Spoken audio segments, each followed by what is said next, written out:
The hum of the engines was a comfort, the one sound that never lied to him. Captain Thomas Hale, Tom, to the few who knew him well, flew his DC-6 cargo plane northward into frozen dark of Alaska. It was 1981, and the world below him was a wilderness of mountains, glaciers, and forests that swallowed men whole without notice. Cargo flights were his livelihood, his routine, his penance. The cockpit was dim, lit only by the glow of gauges and the occasional blink of navigation lights. Outside, the night stretched wide and merciless, stars sharp against the black expanse. Hale checked his log. Anchorage to Fairbanks. Nothing unusual. He knew every mile of this route, the way the Yukon snaked like a frozen vein, the way Denali loomed even when hidden by clouds. The radio was silent, save for static. No chatter, no weather alerts. Just him and the long reach of winter. Then the first light appeared. At first, he thought it was a star, brighter than the rest, low on the horizon. But stars don't move like that. It slid sideways, then rose, then stopped dead in the sky as if hung on an invisible nail. Hale frowned, adjusted his heading, checked for other traffic. The radar showed nothing. Minutes later, a second light joined the first. Blue-white, sharp, alive. They flanked him, one on each side, pacing the DC-6 with effortless grace. He leaned forward, squinting through the glass. No navigation strobes, no red or green wing lights, no sound. Just brilliance, pure and cold. He keyed the mic, Anchorage Center. This is Cargo November 816. Do you have traffic in my sector? Static. He tried again. Anchorage copy? Nothing.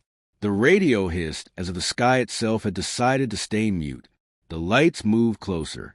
Not rushing, drifting, deliberate, as though studying him. Hale's hands tightened on the yoke. He checked the altimeter, the fuel gauge. Everything normal. But his skin prickled as if the air in the cockpit had changed. The right side light pulsed once, a flare of intensity that lit the wing silver. Hale flinched. He reached for the logbook, scribbled a note in uneven letters. Unidentified lights. 2314 hours. Position north of Talkeetna. His handwriting trembled. The second light surged ahead, crossing the nose of the plane in an arc so fast it blurred. Then it stopped again, dead center, hovering above his flight path. Hale whispered to himself, "What the hell are you?" The cockpit clock ticked past 2315. The fuel flow remained steady. But somewhere deep in his bones, Hale felt time slipping, not in minutes or seconds, but in the rhythm of his own body, as though the beat of the night had lost its measure. The lights pulsed again, and Captain Thomas Hale realized he was no longer alone over Alaska. The radio came back with a cough of static that sounded like a man remembering how to breathe. Hale seized the mic as if it might bolt. Anchorage Center, Cargo November 816. Radio check, radio check. A pause, then a voice, thin and far away. And 816, Anchorage Center, read you 2x5. Say position and altitude. Relief hit like a warm front. Center, and 816, level 1000. Tracking fair north of Talkeetna. He glanced at the clock. Froze. Timed 3. To 3. The numbers didn't land where they should. The second hand lurched and then smoothed as if embarrassed. He forced his eyes to the fuel flow, to the engine temps. Everything sat like good soldiers. Outside, the sky looked innocent of witnesses. The lights were gone. No glow, no shimmer. Just the Arctic night, enormous and indifferent. Anchorage Center. Hale said slowly, "Confirm current Zulu time. 0832Z. The controller replied without thinking. Hale blinked hard. That put local time at. He did the conversion by reflex, the way he had 1,000 times. His cockpit clock showed 2317. It should have been 2332. 15 minutes had slipped somewhere between horizon and altimeter. He swallowed. Center confirm. Last contact time within 816? Stand by. Paper noises. A muted exchange. And 816. Last check-in we have on scope is at 0817Z. You went Nordo for approximately 15 minutes. Say again intentions. Hale listened to his heartbeat thud against the harness. He hadn't been Nordo. He had been talking. He remembered the words in his mouth, the string of call signs that had gone nowhere. Yet on their end the line had been a flat line. "Intentions unchanged," he said, surprised by the pilot in command calm in his own voice. "Continuing north to Fairbanks. Request traffic advisories. Copy in 816. No reported traffic your altitude. Be advised we've had intermittent ionospheric anomalies. Expect patchy comms." Ionospheric anomalies. A phrase that dressed certainty in a lab coat and sent it down the hall. He eased the DC 62 degrees left, then right, testing the field. The airplane obeyed like a dog that loved him. He unclenched his jaw. "Don't narrate yourself into a panic. Fly the box. Scan. Cross-check. Trust instruments. Not ghosts. But ghosts had signatures." He looked again at the fuel. The numbers were honest and wrong at the same time. According to the book, at manifold pressure and RPM the steady, he should have burned X pounds since Talkeetna. The gauge said X plus a little. Not criminal. Not even diagnostic. But enough to itch, enough to make him reach for the clipboard and mark a short. Neat line the way you mark a fever that hasn't earned its name. The moon broke free of high cloud and silvered the wing. The sound of the engine settled into that steady baritone he'd always thought of as the airplane's humility. He told himself this was over. A blip, a story he wouldn't tell. Men who told stories lost contracts. Men who wrote them down lost more. He reached for the logbook anyway. 23:32L. Comms restored. Possible Iono. Anomalies per center. Fuel slightly high for stage. 2 unidentified lights now gone. He paused, felt foolish, added, maneuvered as necessary. His hand shook a little less. Anchorage Center N816. Go ahead, 816. Any other traffic report lights or unusual atmospheric? The word phenomena tasted like superstition when spoken into a frequency meant for facts. Another rustle, a voice off mic, a controller clearing a throat. Negative, 816. There's Aurora south, but you're beneath. Nothing else to report. Aurora, a blessing and an alibi. He killed the overhead dome light and let the cockpit go darker, the way you do when you need the world beyond the glass to come closer. The stars answered. Denali kept it secret under the horizon. The night grew larger than his questions. Minutes passed. The clock behaved like a clock. The engines behaved like courage. He found a rhythm again, leaned into it, let time resume its tyranny. Then the right window bloomed with a faint electric blue. Not a light this time. A memory printed onto the dark, like the afterimage you see when you look away from the sun. It wasn't outside the airplane. It wasn't inside, either. It was between a translucent geometry, a wire frame of angles that didn't belong to airfoils or sextants. There and not, the way grief can be there, and not in a room you've just cleaned. Hale didn't touch the yoke. Even a flinch felt like a confession. He breathed slow through his nose, the way his flight instructor had taught him when crosswinds try to teach other lessons. "Center," he said softly. "Be advised I may have to deviate." "Say again, 816? The geometry dissolved before he could betray it. The window reflected only his eyes again, twin moons in a glass sky. "Disregard," he said. "Correction not required." He thought of turning back. He thought of landing in Fairbanks with a simple story about weather and fatigue and a pilot who knew when to call it. He pictured the ground crew chalking the nose, the forklift noses bumping cargo pallets, the cold punching his lungs in a good, honest way. He pictured a diner light at 2 a.m. and coffee poured by a woman who called everyone honey and nobody liar. His hand stayed on course. You don't abandon routes for questions. That's how Bush pilots become names on plaques. Fairbanks answered his first call with cheerful boredom. He brought the DC-6 down through a layer that tried to push him back up, broke out on final with runway lights strung like beads, greased a landing with a kiss the airplane returned. On the rollout, something tightened his chest for no reason he could explain. The brakes answered anyway. On the ramp, the cold met him with its ancient honesty. 2 rampers hustled in parkas that made them look like astronauts. He gave the thumbs. They gave him back the universal language of men who move heavy things. Gnawed grin, Keep it coming. He killed the mags. The engines coughed, spun to a halt. Silence fell the way it falls in winter. Heavy, generous, unarguable. In the cargo office, a clerk with mustache and a pencil behind one ear stamped his way through 3 forms. Quiet night, the clerk said, because quiet was what men said when they didn't know they were lying.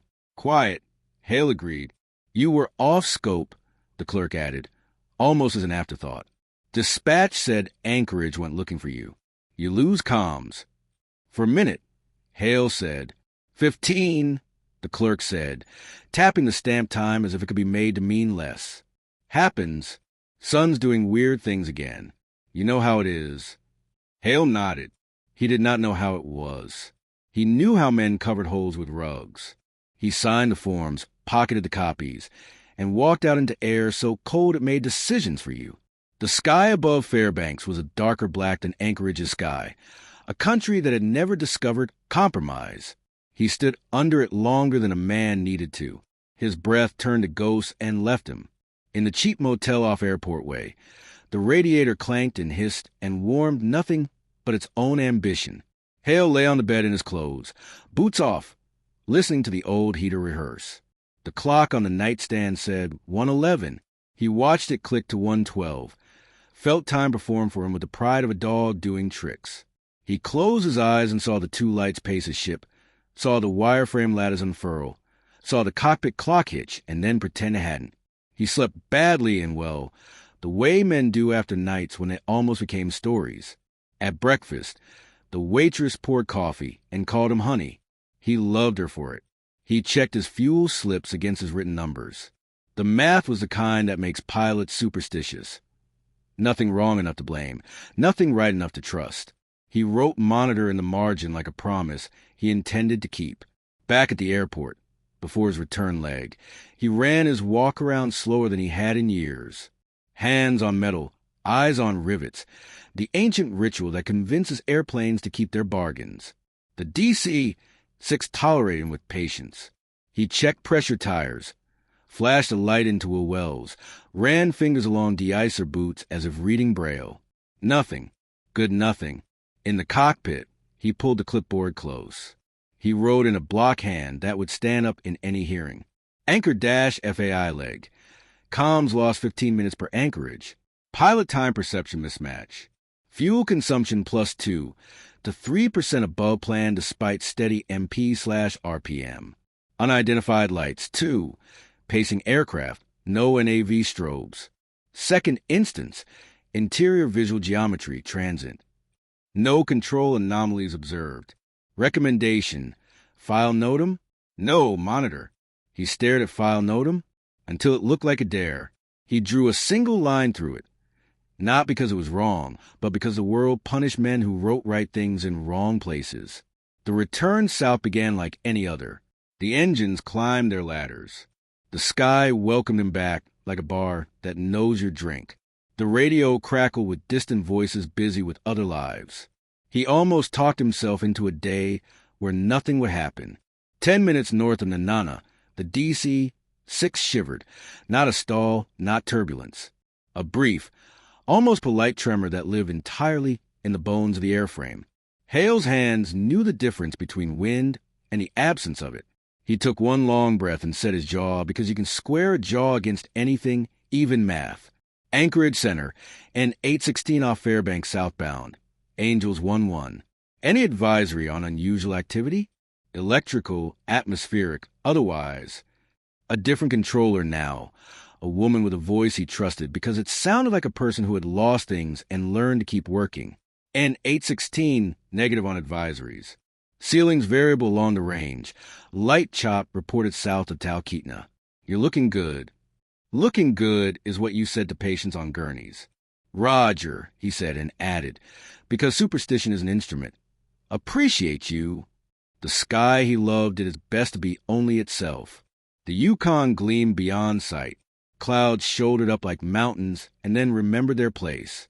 He found a groove and stayed in it. He let the airplane be a fact. But he checked the clock every 5 minutes, and he checked the fuel every 4. And every time he looked out of the right window, he saw a ghost of geometry. So faint it might have been the shape grief takes when it tries not to be rude. When Anchorage came back on frequency with a handoff and a weather sweet as a lie, Hale could have wept from gratitude. He would have called a draft. He read back the numbers, trimmed a whisper, touched each instrument with his eyes the way you touch the shoulder of someone you love without admitting it. He did not see the lights again on that leg. He saw only their absence, which is a kind of presence.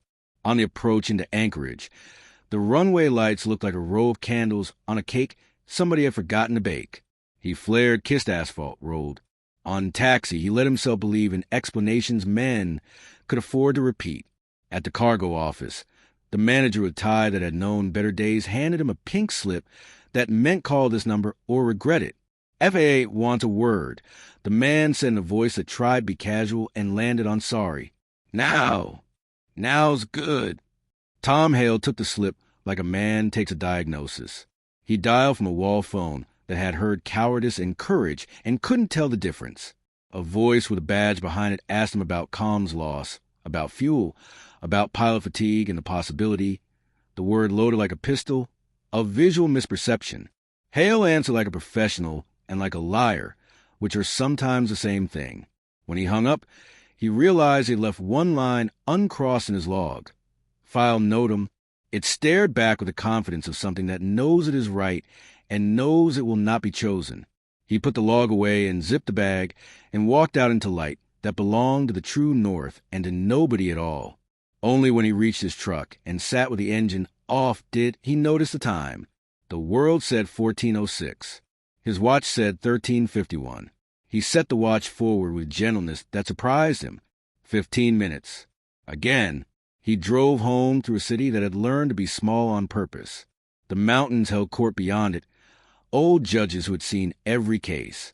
He thought of the two blue-white lights pacing him like wolves who had decided, kindly, not to eat the man tonight.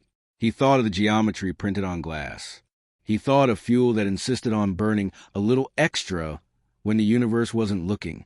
He turned on the radio to drown the part of his brain that counted. The song was one he liked, and then wasn't, a station ID that hiccuped and then pretended it hadn't. He turned it off. At his kitchen table, he spread the logbook, the slip from the FAA, the receipts, the map.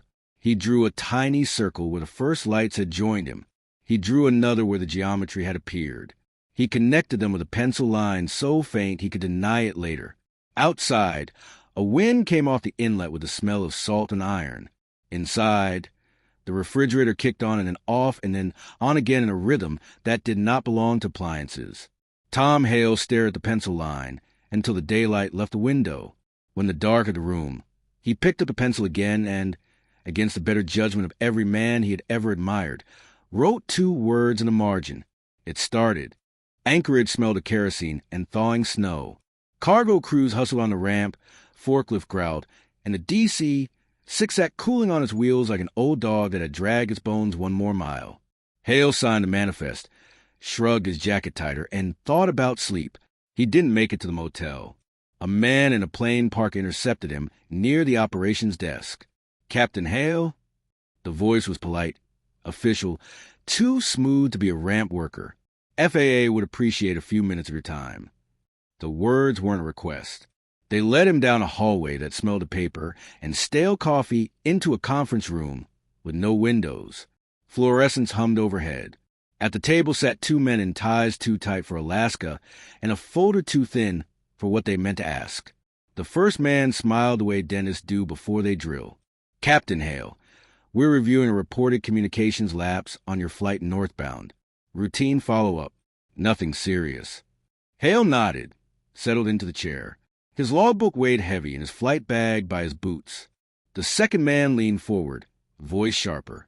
Center logged you off scope for 15 minutes. You recall that? I recall radios fading. Came back clear. Hale said, keeping his tone level. Any anomalies with the aircraft? Systems, navigation, fuel? No malfunctions. Hale eyed half clean. The first man scribbled a note. Didn't look up. Weather phenomena can create illusions. Aurora, ice crystals. Long nights, fatigue. We've had similar reports before. Perfectly normal. The phrase landed heavy. Perfectly normal. A blanket thrown over something still moving. Hale cleared his throat. With respect, gentlemen, I've flown this route 12 years. I know fatigue. I know Aurora. What I saw, what I experienced doesn't fit. Silence thickened. The second man's eyes narrowed, then softened into something practiced. Captain, we're not questioning your integrity. We're reminding you of protocol. Aircraft safety is priority. Speculation doesn't serve safety.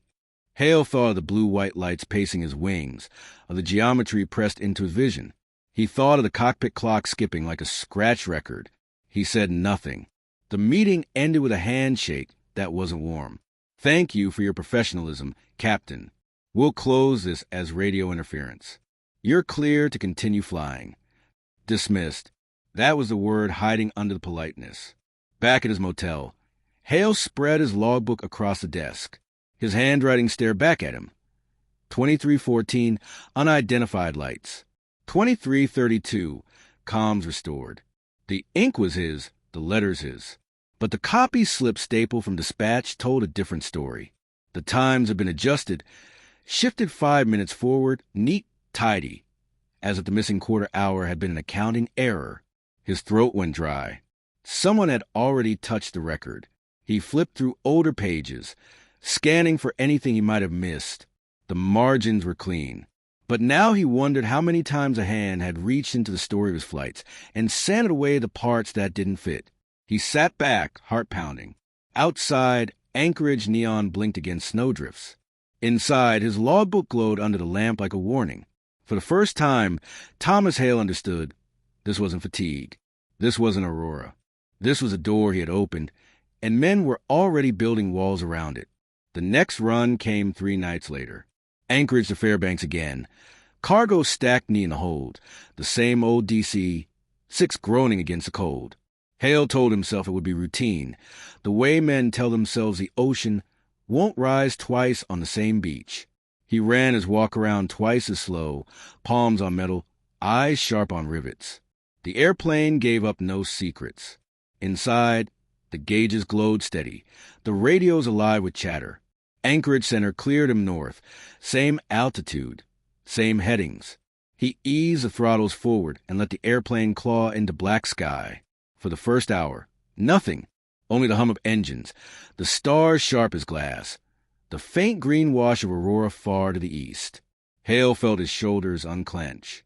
Maybe it had been fatigue. Maybe the FAA men were right. Then the left window bloomed.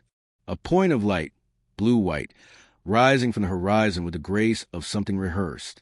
It slid into pace beside his wing, steady, deliberate.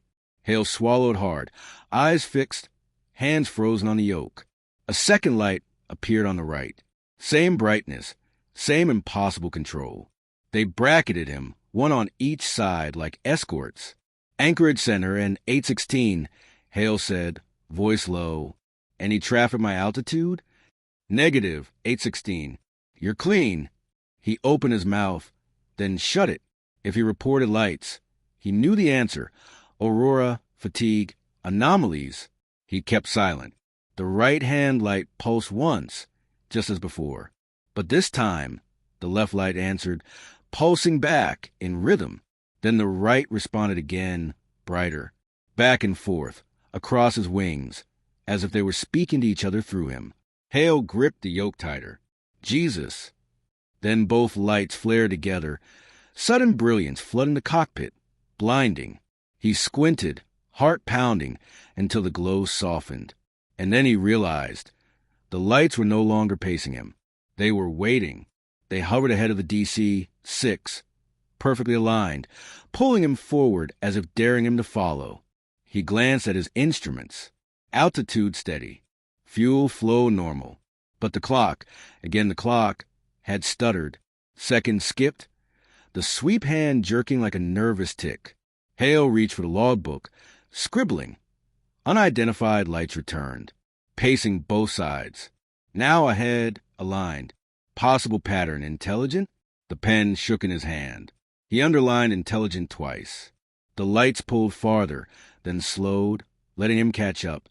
He understood, with the cold clarity of a pilot reading weather signs. They were leading him. No, he muttered. Not tonight. He trimmed the nose down, dipped a degree off course. The lights adjusted instantly, matching him, reforming their bracket around the plane. They weren't just leading. They were responding. For the next 20 minutes, they stayed with him. Sometimes ahead, sometimes flanking, always pulsing in deliberate rhythm. Hale stopped trying to outmaneuver them.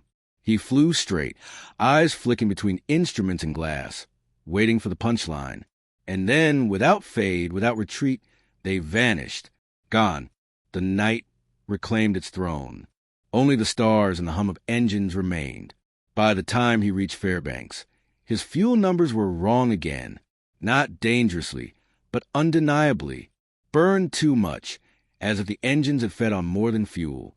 On the ramp, under yellow sodium lights, Hale sat in the cockpit long after shutdown, staring at the gauges. He didn't write the anomaly in the official log. Only in his own, the one he kept hidden. Lights returned. Responsive. Deliberate, not natural. Fuel discrepancy again. Time loss suspected. He shut the book and sat in silence, the truth heavy in his chest. It wasn't coincidence. They had come back for him. Anchorage was a city that went to sleep early, but the pilot's bar on Spanard never did. Hale nursed a whiskey there 2 nights after his Fairbanks run, watching the neon flicker against bottles that all told the same lie, that they would help. Across from him sat Jack Rourke, a veteran with 30 years hauling freight through Alaskan skies. Jack's beard was gray, his shoulders broad, his eyes clear in a way that only came from decades of surviving places that wanted you dead. If anyone would listen, Hale thought it would be him. "I had lights," Hale said finally, breaking the silence. His voice sounded foreign to his own ears. 2 of them. Not Aurora. Not stars. They paced me. Then they tried to lead. Rourke didn't flinch. He sipped his drink, eyes fixed on the bar mirror, as if the truth might be hiding among the reflections. They burned fuel. Hale pressed. More than the engines should. Lost time, too. Not on the clock, but he stopped, unsure how far to go. "Jack, I wrote it down. I've got the numbers. It doesn't add up." Rourke set the glass down carefully. When he finally looked at Hale, his expression was unreadable. "You want advice?" "Yes." "Don't write it down." Hale blinked. "I already did." "Then burn it," Rourke said flatly. "You don't want to be the guy with stories. You want to keep flying, you keep your mouth shut. We're pilots, Tom, not prophets." The words hit harder than a slap. Hale felt the bar shrink around him. Music hummed from the jukebox. Someone laughed at the far end. But here at this table, it was just silence wearing a mask of sound. "Jack," Hale whispered, "you've seen something too." The older man's eyes flicked away. Just once, like a compass needle trying to lie. Then he stood, tossed cash on the bar, and clapped Hale's shoulder. "Get some rest. You'll need it." And then he was gone. Hale sat alone, staring at the empty chair. The whiskey burned but didn't warm. That night in his motel room, he dreamed of the cockpit. The engines hummed.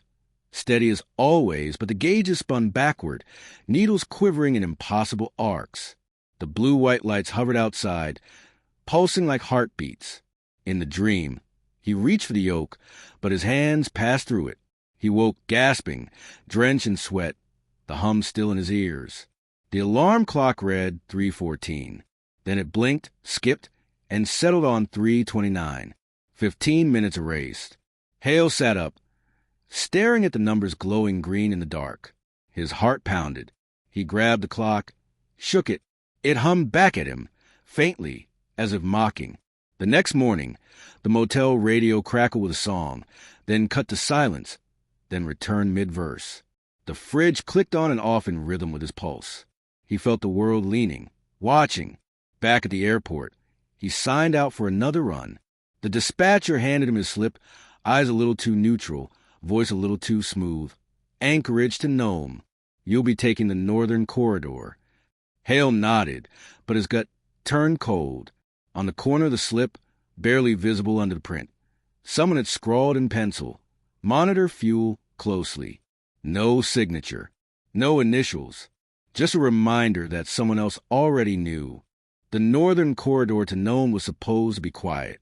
Sparse traffic, long stretches over frozen sea. The kind of route where a pilot's biggest enemy was boredom. Hale welcomed boredom now.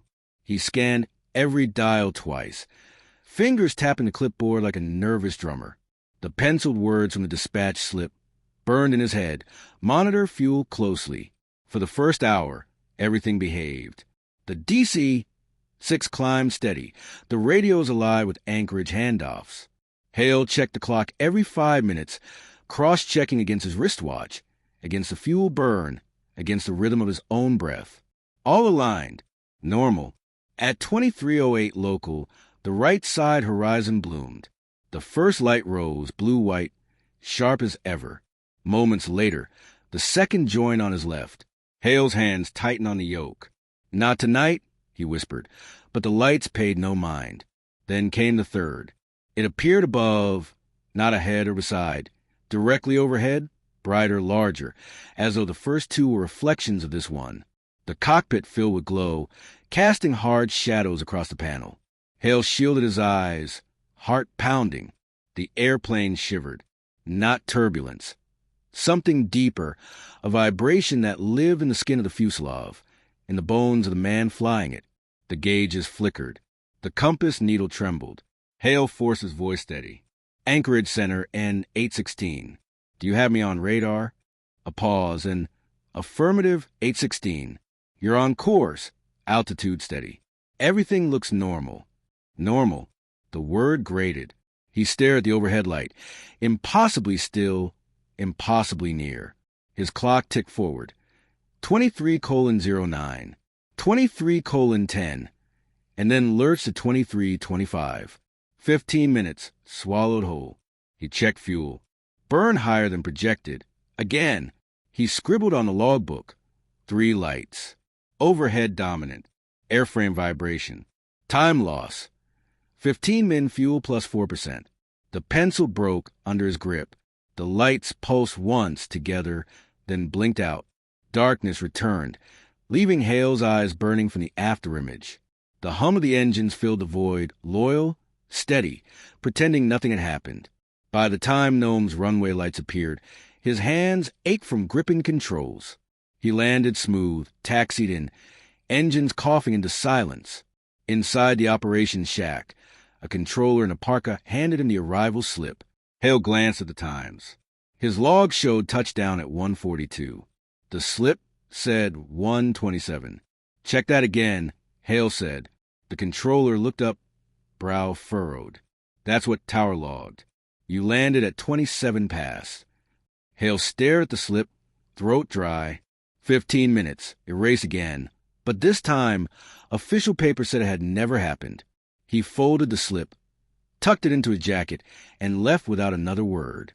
The night air bit hard. Somewhere in the black above, Hale felt certain, the third light still watched. Nome's airstrip was still clinging to silence when Hale climbed into the courtesy van. A second vehicle pulled out behind them, headlights just a little too steady, a little too close. By the time he reached the motel, it was still there, idling in the lot until he walked inside. When he looked again through the window, the car was gone. The feeling lingered. He spent the next day pacing the small room, scribbling in his logbook, cross-checking slips against memory. The numbers told a story he didn't want to read. Each time the lights appeared, he lost 15 minutes. Not 12, not 17. 15. Always. The fuel discrepancies matched the gaps. Burn rates climbing as if the engines had worked harder while the pilot hadn't noticed. By evening, he couldn't keep it to himself. He drove to a diner near the Anchorage freight terminal, found Jack Rourke at his usual corner booth. The old man looked up from a newspaper, expression tight the instant he saw Hale.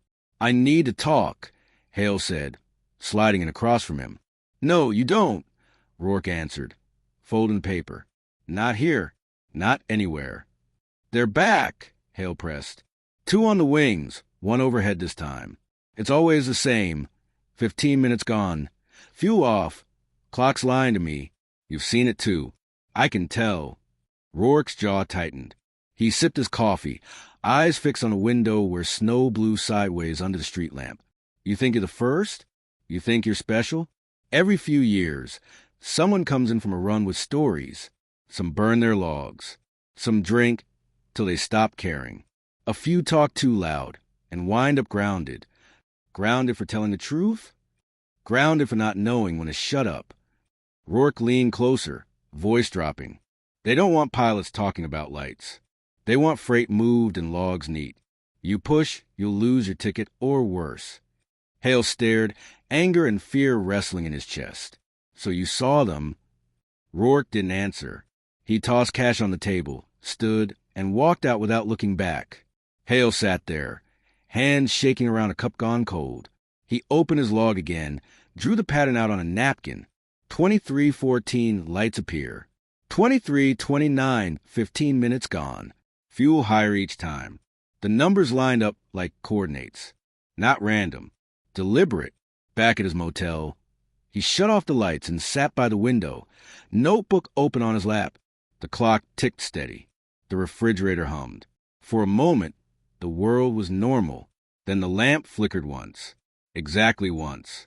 Hale's breath caught. He wrote the time, 22:47.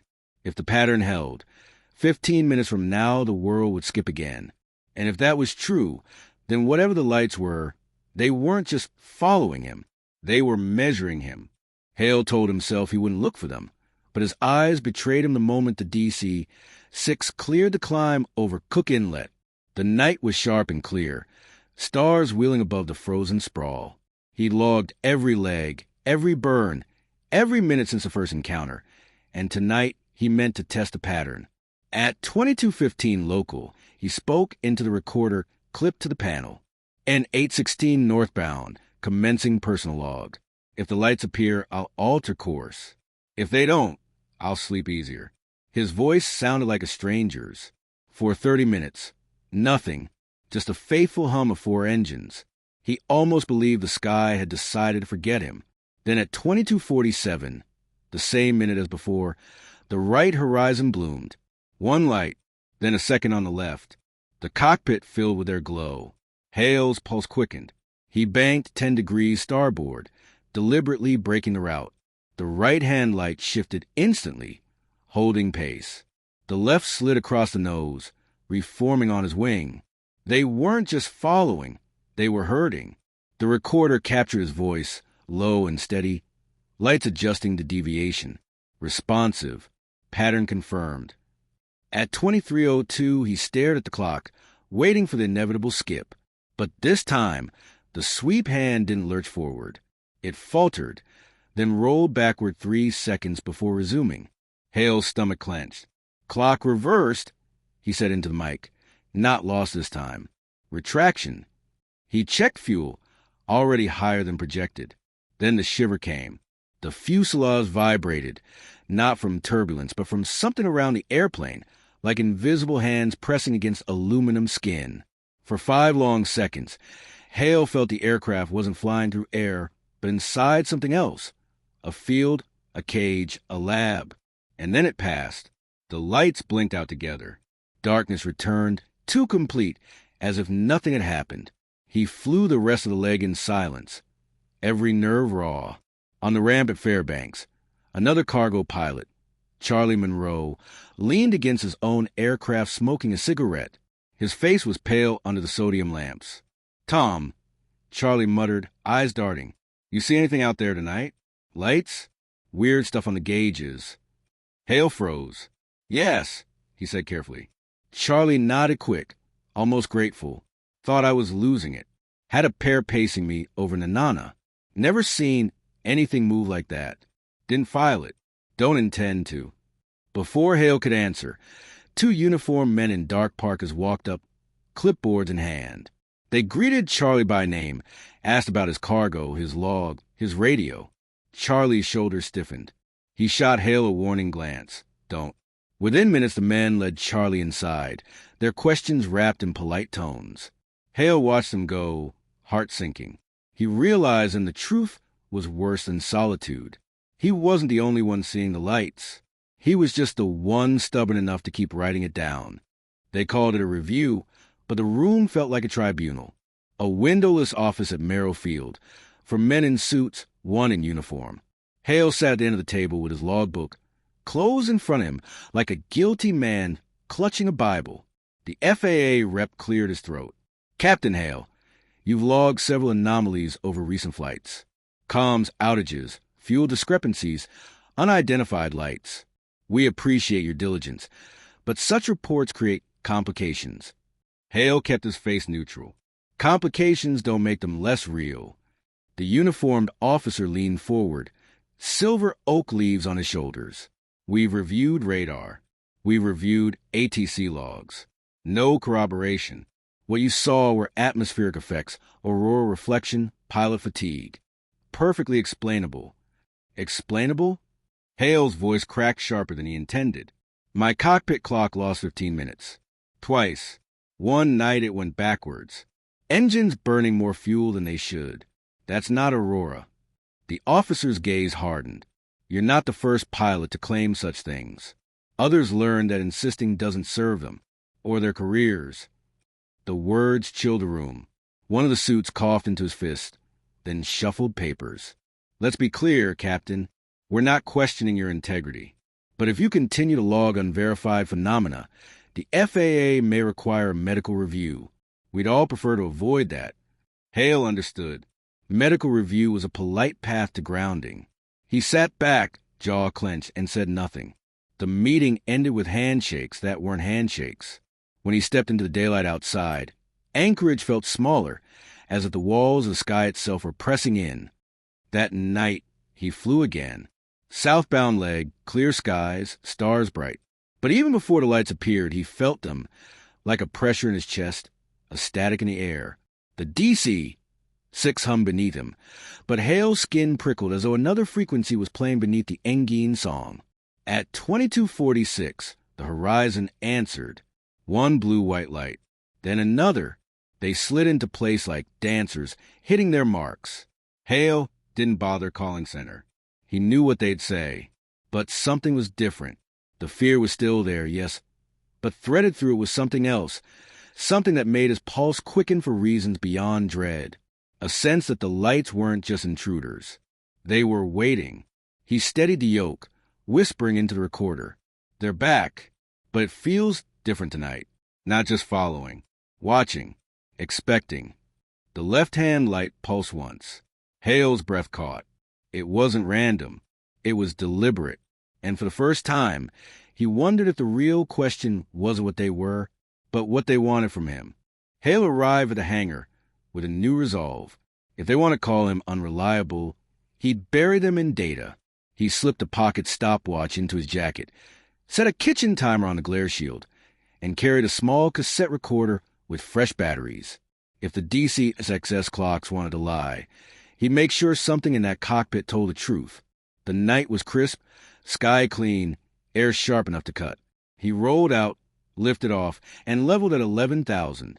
The plane settled into its rhythm, engines humming like four loyal drummers. He clicked the stopwatch the moment his cockpit clock turned 2200 hours local. For 40 minutes, everything held steady, radios clear, gauges obedient.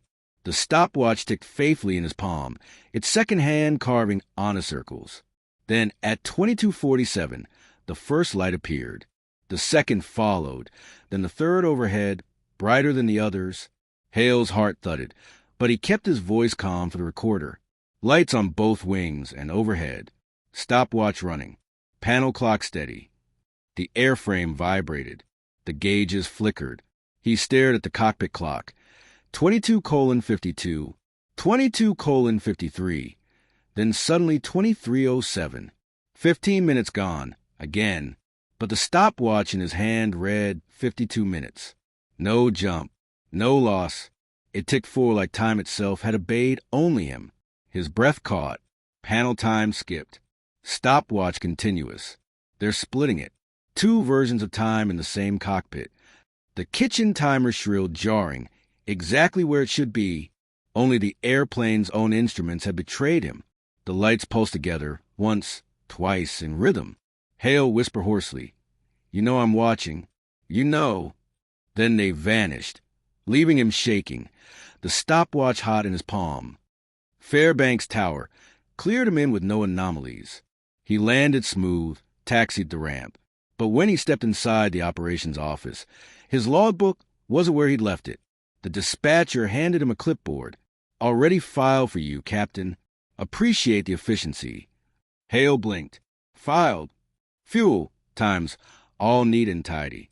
Someone from Anchorage faxed it down. You're squared away." He forced a smile, but his stomach turned to ice. He hadn't sent anything. He hadn't filed the numbers yet.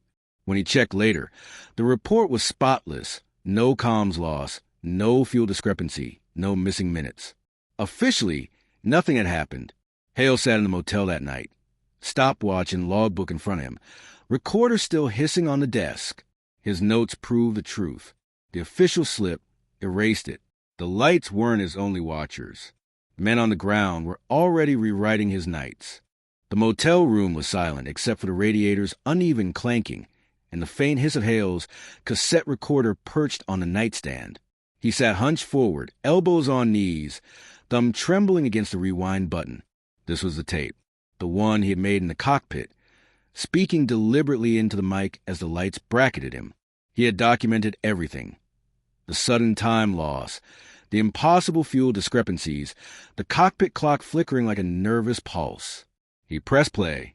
He braced for his own voice, for proof that he had not imagined it all. What came out was static, not the void of a blank tape, but a low, steady hiss, like a detuned radio locked on a nothing. No trace of his voice, no cockpit hum, no rattle of engines, not even the tiny clicks from the stopwatch he had tapped deliberately against the mic to mark each anomaly. The entire hour tape was there in length, but filled with nothing. Hale stared at the recorder, jaw tightening until it hurt. His throat closed as though he'd swallowed frost. He pressed stop, then eject, and flipped the cassette with shaking hands. The B-side should have held earlier notes, lists, idle test remarks, scraps of thought. He hit play. Static. He yanked another tape from his bag, one he'd recorded weeks ago with nothing but grocery lists and muttered reminders to himself. That one played fine. His own voice filled the room, ordinary, mundane, alive. The difference cut him like a blade. Only the nights of the lights were erased, blanked into white noise. The hair on his arms lifted. He set the recorder down as if it might burn him. The next morning, driven by desperation, he carried one of the dead tapes to a radio tech he knew at the airport. Dan was a quiet man with nicotine-stained fingers, a tinkerer who fixed NavCom units for cash and beer. If anyone could explain it, it was him. Dan slipped the cassette into a battered deck, pressed play, and listened. For 20 seconds he said nothing, head cocked, brow furrowed. Finally, he stopped the tape and ejected it, holding it gingerly. "Bad heads in your recorder, maybe," he muttered. "Tape's magnetized." Hale's eyes narrowed. Magnetized. Like somebody ran a bulk eraser over it. Wiped clean. Only thing left is carrier hiss. Whatever you put down is gone. Hale forced a laugh that came out brittle, unnatural. Must have fried in the cockpit. Interference. Dan didn't smile. He shook his head slowly. Interference doesn't wipe a whole tape. Not like this. You could sit under a transmitter all night and still pick up background noise. What you've got here, it's deliberate. He slid the cassette back across the counter. His eyes lingered on Hale, expression tightening.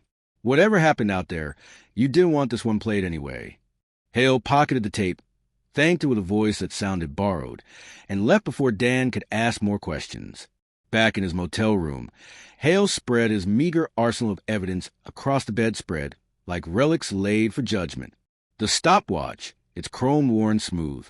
The logbook with its uneven handwriting and frantic underlines. Fuel slips, time scribbled in the margins. And now the tapes, mute, hissing ghosts that refuse to testify. He stared at them, willing them to rearrange into something coherent, to confirm he was not mad, to prove he was still Thomas Hale, pilot, man of procedure, navigator skies. But instead the room itself betrayed him. The refrigerator clicked off, though it had just cycled on. The lamp flickered once, sputtered, then steadied.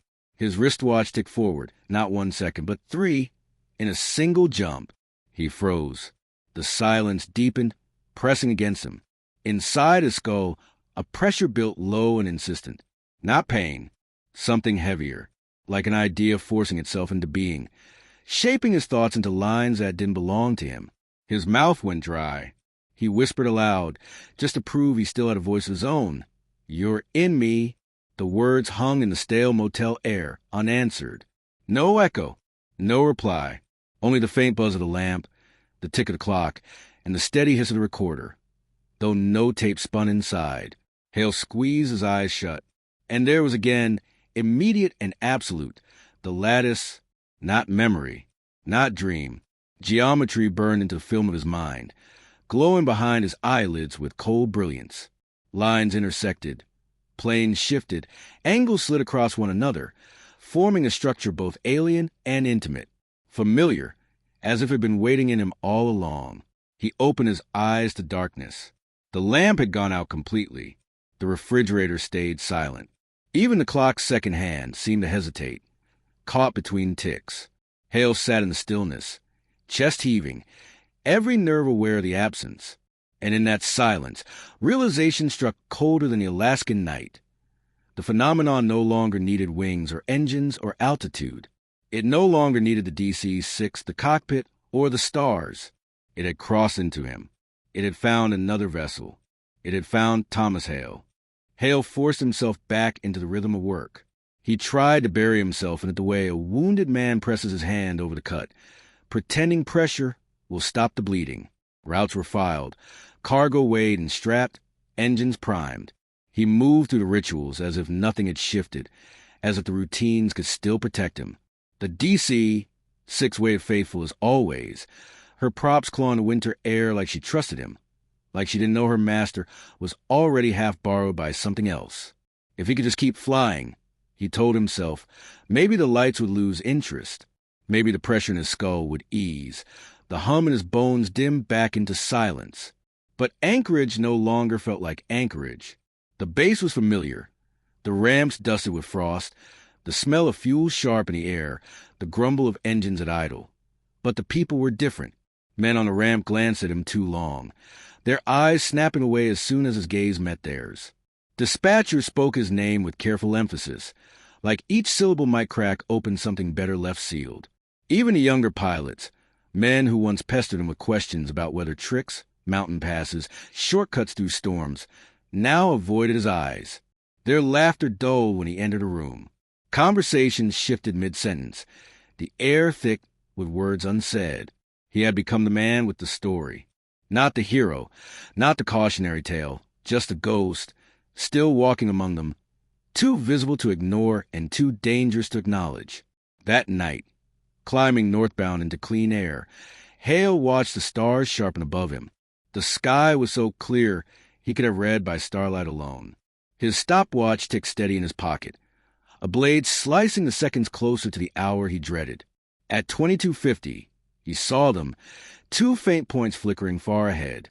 Not close, not pulsing, just there, embedded in the horizon like eyes opening. His breath tightened.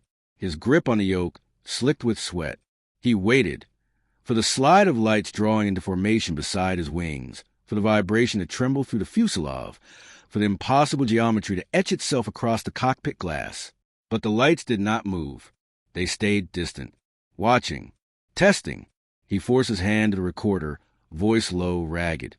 Visuals at long range only, not closing. Pattern altered. They're waiting for me to react. He scrawled the time into his log with trembling fingers, his writing barely legible. For 30 endless minutes the lights hung in parallel, matching his course perfectly, never approaching, never fading. The cockpit clock ticked on his seconds. Fuel burn ran normal. Instruments behaved. It was almost routine, except it wasn't. It was theater. It was restraint. It was intelligence showing its teeth by not biting. Finally, with no flourish, no warning, they blinked out. The stars reclaimed the sky as if nothing had disturbed them. Hale's hand shook harder than before. He felt no relief, only dread that restraint itself was proof of intention. Someone or something was teaching him obedience by showing it could choose patience. Fairbanks Tower cleared him to land at 1:39. He brought the DC-6 down smooth, a textbook approach, wheels kissing the runway with precision. He taxied, parked, shut down the engines, the props clicking as they wound down into silence. For a moment, he let himself believe in normalcy. But when he stepped into the operations shack, the night clerk barely looked up before sliding a clipboard across the counter. "Already got your report, Captain. Just need your signature." Hale froze. "My report." His voice was a rasp. The clerk tapped the form with a stubby pencil. "Times, fuel, cargo. All filled out. Anchorage faxed it ahead. Just sign." Hale stared at the sheet. Departure, en route, arrival. All precise, all polished. A clean timeline with no gaps, no anomalies, no hesitation. It wasn't forgery. It was worse. It was truth spliced with lies so neatly sewn together they looked seamless. The story he had lived had been overwritten by the story they required.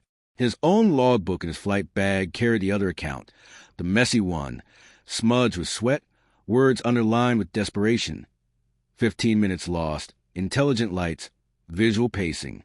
The book in front of him denied it all, bearing his name in crisp typeface.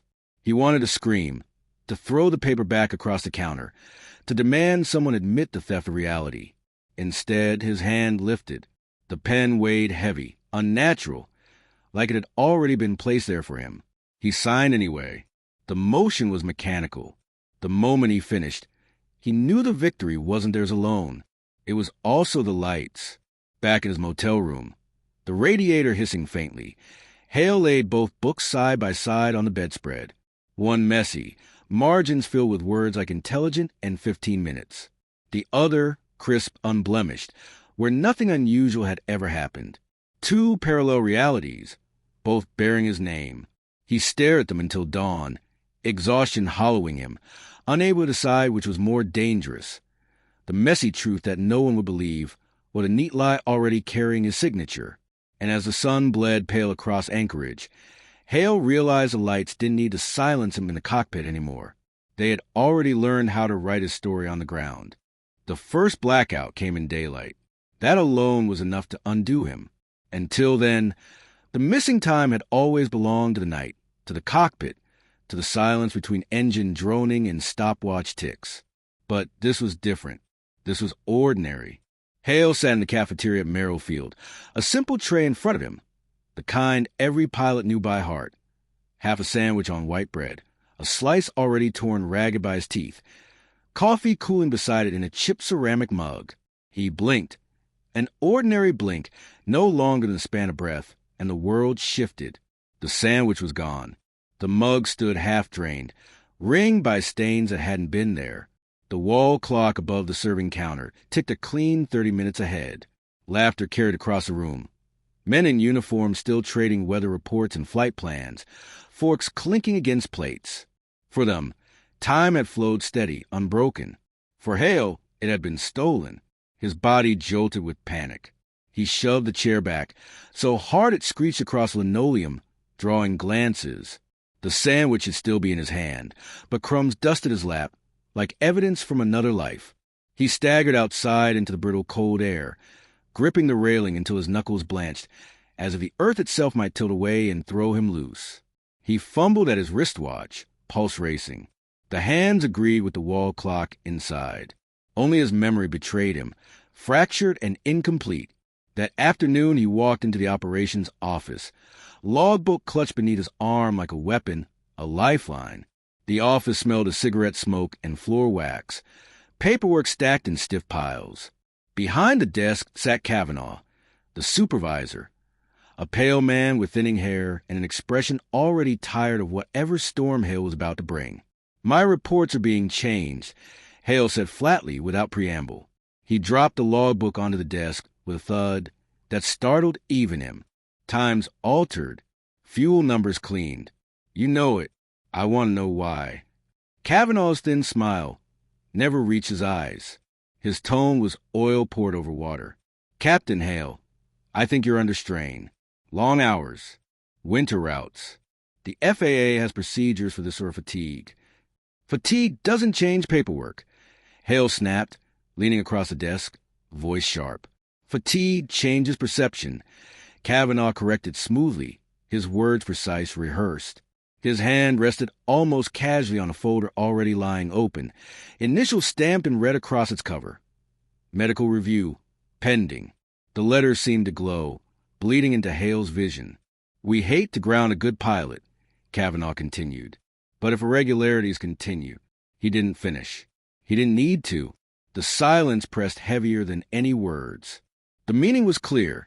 Keep talking and you won't fly again. Hale snatched the logbook off the desk before his temper betrayed him. Jaw locked so tight his teeth ached. He walked out with his shoulders rigid, but the folder's red stamp followed him, burning behind his eyes like an afterimage. That night, grounded by schedule, he sat in his Anchorage motel staring through frost patterns crawling across the window pane. He told himself this would be different, that without the DC-6, without altitude and flight plans, the sky had no reason to follow him. He could sleep. He could have one night without the stopwatch's tyranny. But at 22:47, the air thickened. Through the veil of frost, a glow rose beyond the rooftops. Not aurora, not aircraft lights. The same blue-white brilliance that had stalked his flights, sliding above the city like a lantern searching for prey. The rooftop shimmered under its cast, and the glass in his window trembled faintly as if it, too, recognized the presence. Hale's chest tightened until he thought his ribs might snap. He whispered to the empty room, voice breaking, "You don't need the airplane anymore." The glow pulsed once, faint, deliberate, unmistakable. Not a trick of cloud, not an illusion, a response. And then it drifted behind the low ceiling of winter, cloud, and was gone. Hale sat long after the light faded, the room wrapped in silence so dense he could hear the blood in his ears. His notebook lay open on his knees, pages littered with numbers, arcs, fragments of hours that refused to align. His hand trembled as he wrote the only line that felt true, the thought that stalked him since Nome, since every blackout and every missing mile. The flights were practice. The ground is the real test. He put the pen down and stared at the words until they blurred, the meaning sinking into him with the weight of a verdict.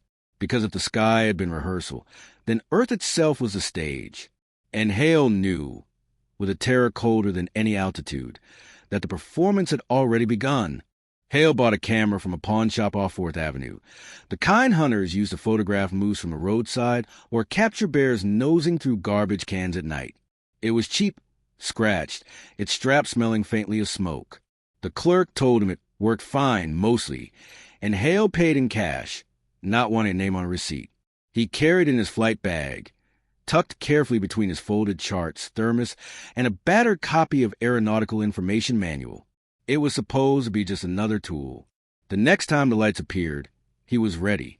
Over the inlet, stopwatch ticking toward 22:47, the horizon blooming with that impossible glow, Hale fumbled with the camera. His fingers shook as he raised it to the cockpit glass, breath fogging against the cold plastic viewfinder. He snapped one frame, then another, then a third, his pulse pounding with each mechanical click. He had done it. Capture what the logbooks erased, what the radios denied. For the first time, he thought, he had evidence that no one could rewrite.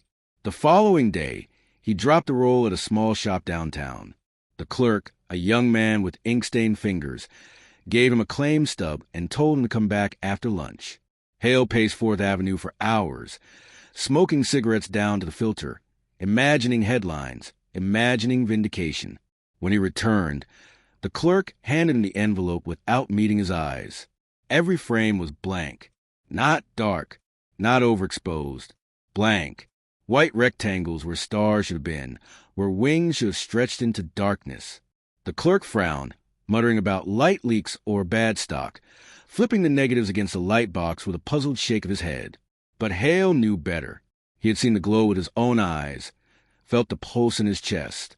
The light was real. The film had simply refused to keep the memory.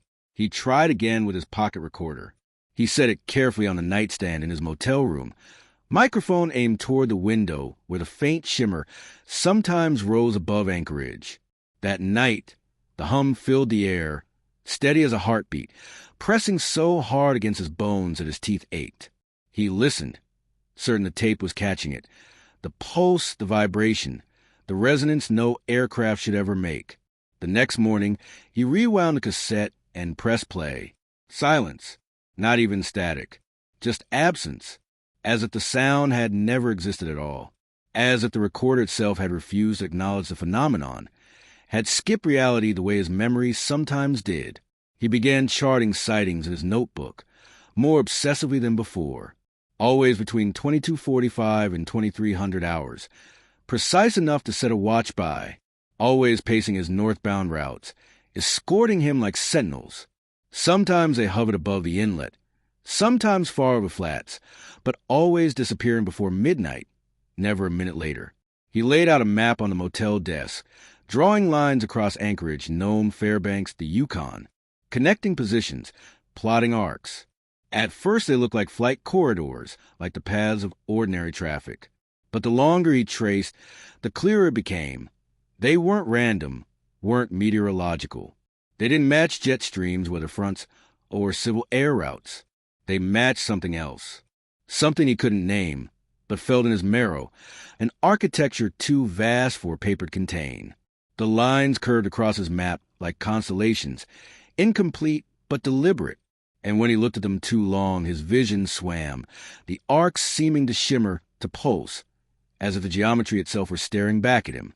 One evening in the ready room, as men scribbled dispatch numbers and drained weak coffee, another pilot leaned close. Rick Jennings, a man Hale trusted, or had, once. Jennings' voice was barely a whisper, lips hardly moving. "They're asking about you." Hale's head snapped up, eyes sharp. "Who?" Jennings' throat worked as he swallowed. Men in suits. Not FAA. Not local.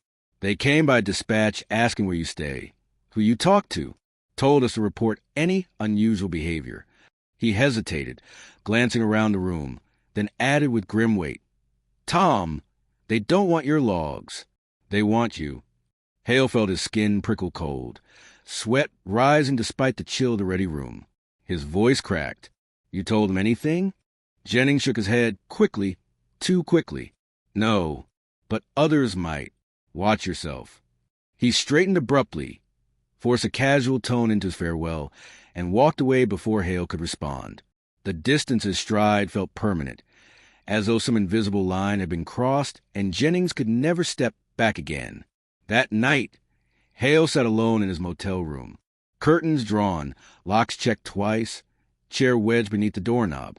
His notebook lay open on the desk, arcs and time sprawled across the map like a secret only he was cursed to read.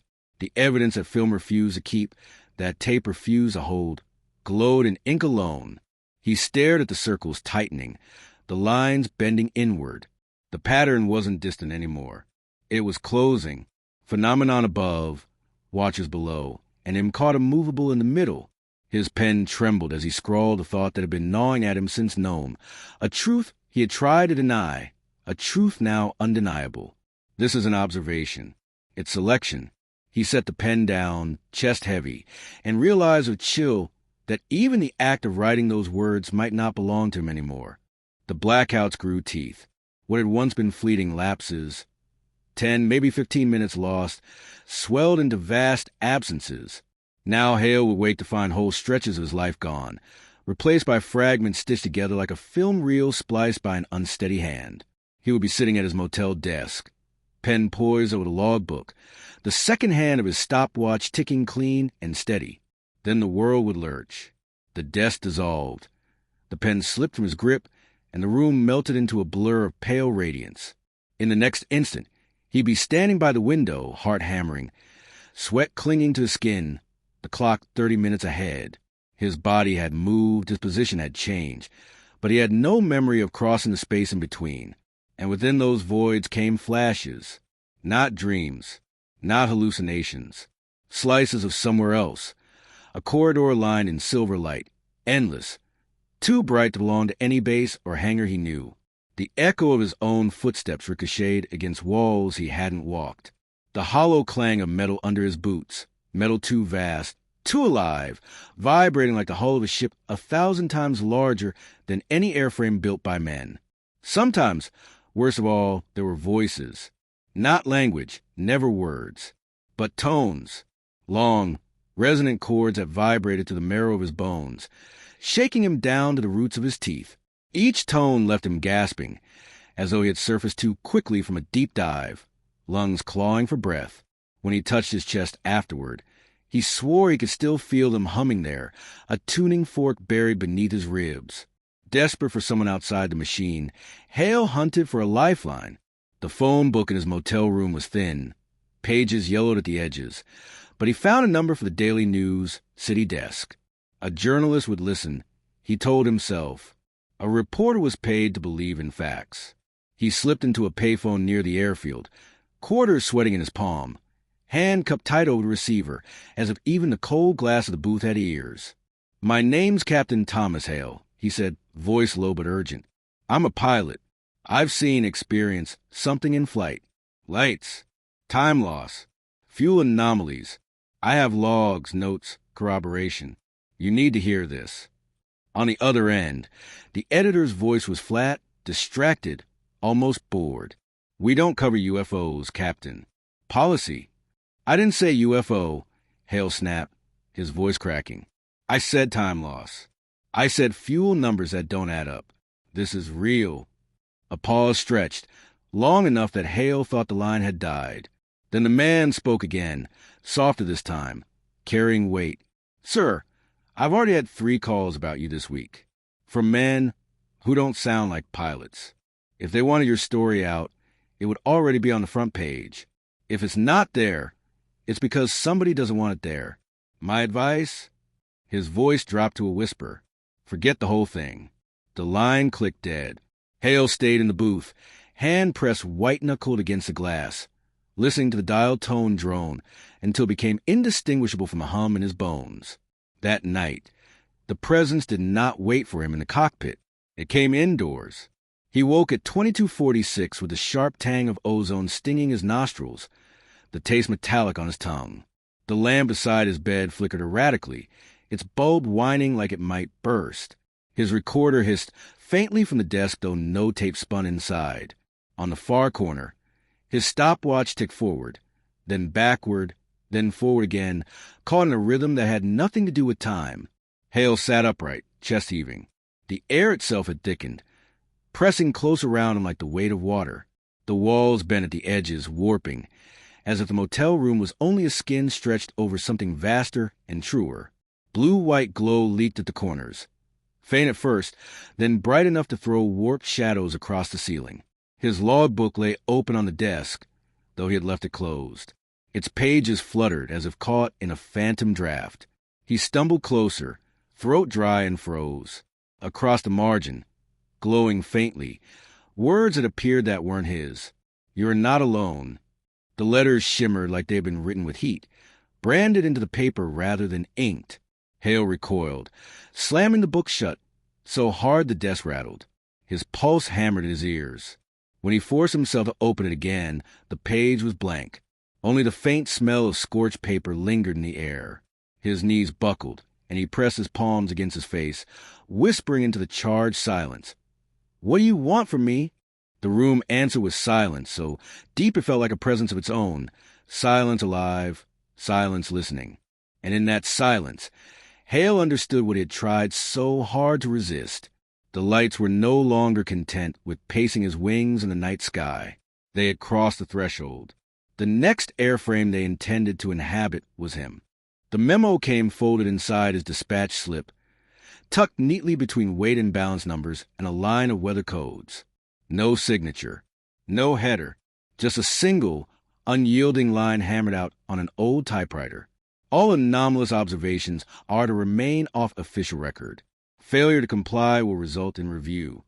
Hale read it once, frowning. He read it twice, the words burning deeper with each pass. By the third time, his pulse had slowed into something cold and steady. The meaning was absolute. Stop writing. Stop leaving a trail. Stop confessing to paper what the record refused to admit. He folded it carefully, too carefully, and tucked it into his jacket pocket. But the words stayed louder than the engines outside, louder than the chatter in the ready room. They weren't instructions. They were a sentence. He was being erased before his own eyes. At the ready room board, his gaze caught the absences immediately. Two names he knew well: Monroe, who had whispered once over coffee about lights above Nenana, and Jennings, who had warned in the quiet a hallway about men asking questions, were gone, their flights reassigned, their lockers scrubbed bare, padlocks dangling open like teeth knocked loose. No explanation, no farewell, just sudden absence. When Hale asked, voice tight, a dispatcher shrugged without meeting his eyes. Transfers. The word landed heavy, carrying the weight of a shovel covering fresh earth. Transfers. As if men could be moved like cargo, as if vanishing could be filed away under routine. The room felt smaller in that moment, the air dense with the silence of everyone else pretending not to notice. That night, airborne over the endless white of the Yukon flats, Hale fought to keep his mind on the routine. The DC, 6 drones steady, faithful. The stopwatch ticked in his pocket. Each click another step toward the hour he both dreaded and anticipated. The sky was black velvet, pierced with stars. Aurora faint along the horizon like bruised light. 22:47. The glow came, precise as always. 2 lights pacing his wings, one holding position overhead. His breath shallowed, his hands clenched. But this time, something shifted. The cockpit itself began to change. At first he thought it was reflection, some trick of glass and light glinting from the canopy. But the glow sharpened, shapes coalesced, not vague but deliberate. Angles unfolded midair, geometry hanging inside the cabin itself. Not aurora, not illusion. Structures of light, translucent yet substantial enough to cast shadows across the instrument panel. Lines intersected above the throttle quadrant. Scaffolding of radiance building itself in silence. Patterns too complex to follow snapped into existence and dissolved before he could name them. The yoke shimmered, as though wrapped in glass, refracting his own hands.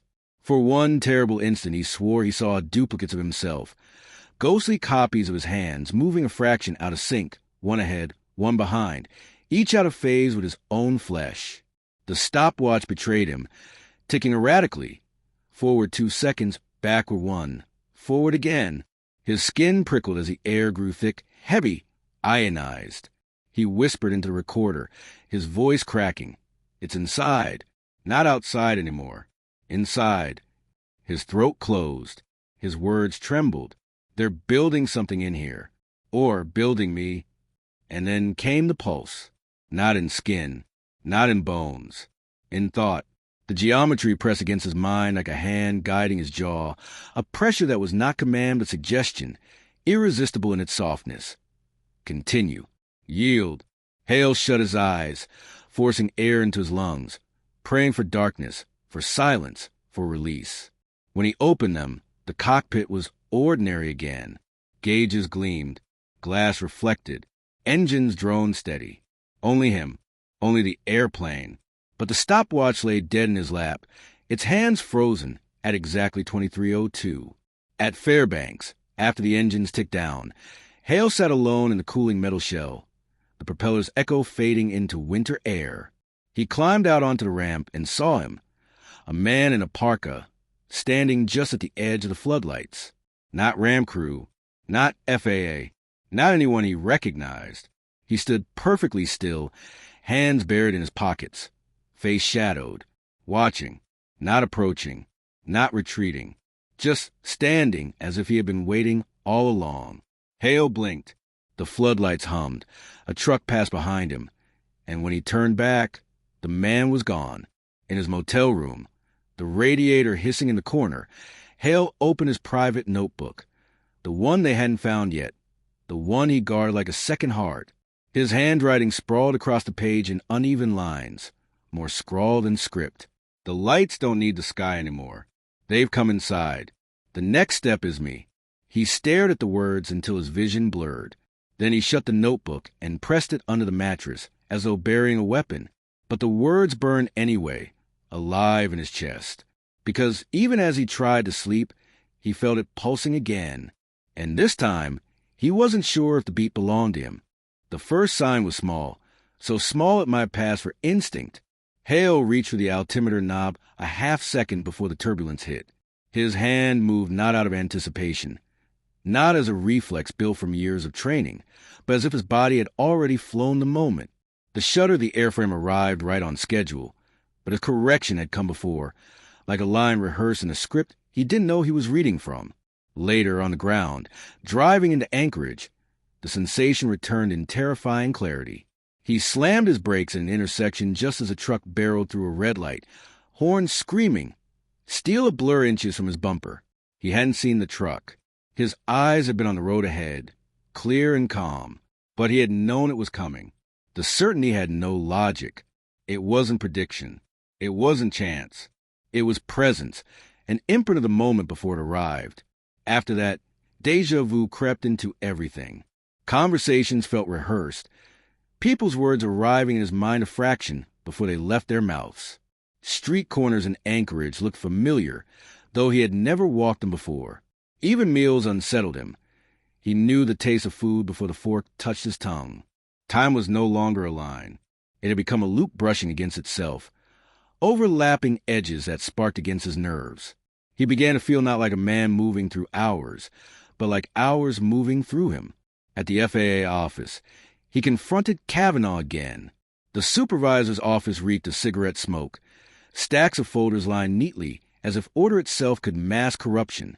Hale slammed his own reports down, pages trembling in his hand. "You've altered them," he hissed. "You've erased men who saw what I've seen. Their names, their accounts, gone." "Why?" Kavanaugh didn't deny it. His face was expressionless, eyes flat as polished stone. He simply closed the folder with careful finality, folded his hands atop it, and said, "You're still flying, Captain. Isn't that enough?" The words landed colder than denial. Hale realized then that suppression wasn't the goal. Surveillance was. They weren't trying to stop him. They were watching, cataloging, waiting to see what would happen next. He was not being silenced. He was being measured. That night, northbound over the frozen coast, Hale waited for the inevitable. His stopwatch ticked toward 22:47, every second grinding like a gear. He braced, muscles taut, ready for the bloom of light outside the canopy, for the escorts, for the lattice. But the glow never came. 22:47 passed. The sky stayed black, the stars undisturbed, the aurora faint and harmless on the horizon. The world above looked ordinary, indifferent, empty, yet the presence was still there. He felt it in the rhythm of the engines, the steady vibration, no longer just mechanical, but resonant. He felt it in the pulse of his blood, beating too perfectly in time with the droning props. The cockpit itself seemed to hum like a tuning fork struck against bone. His hands tingled on the yoke, not numb, not weak, alive with static, as though charged with current. Every dial glowed sharper, every needle crisper, every sound clearer, as if the airplane was no longer a machine around him but a nerve running through him.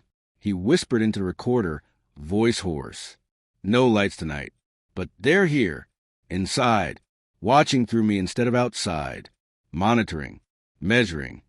And then it came, not thought, not imagination, but insertion.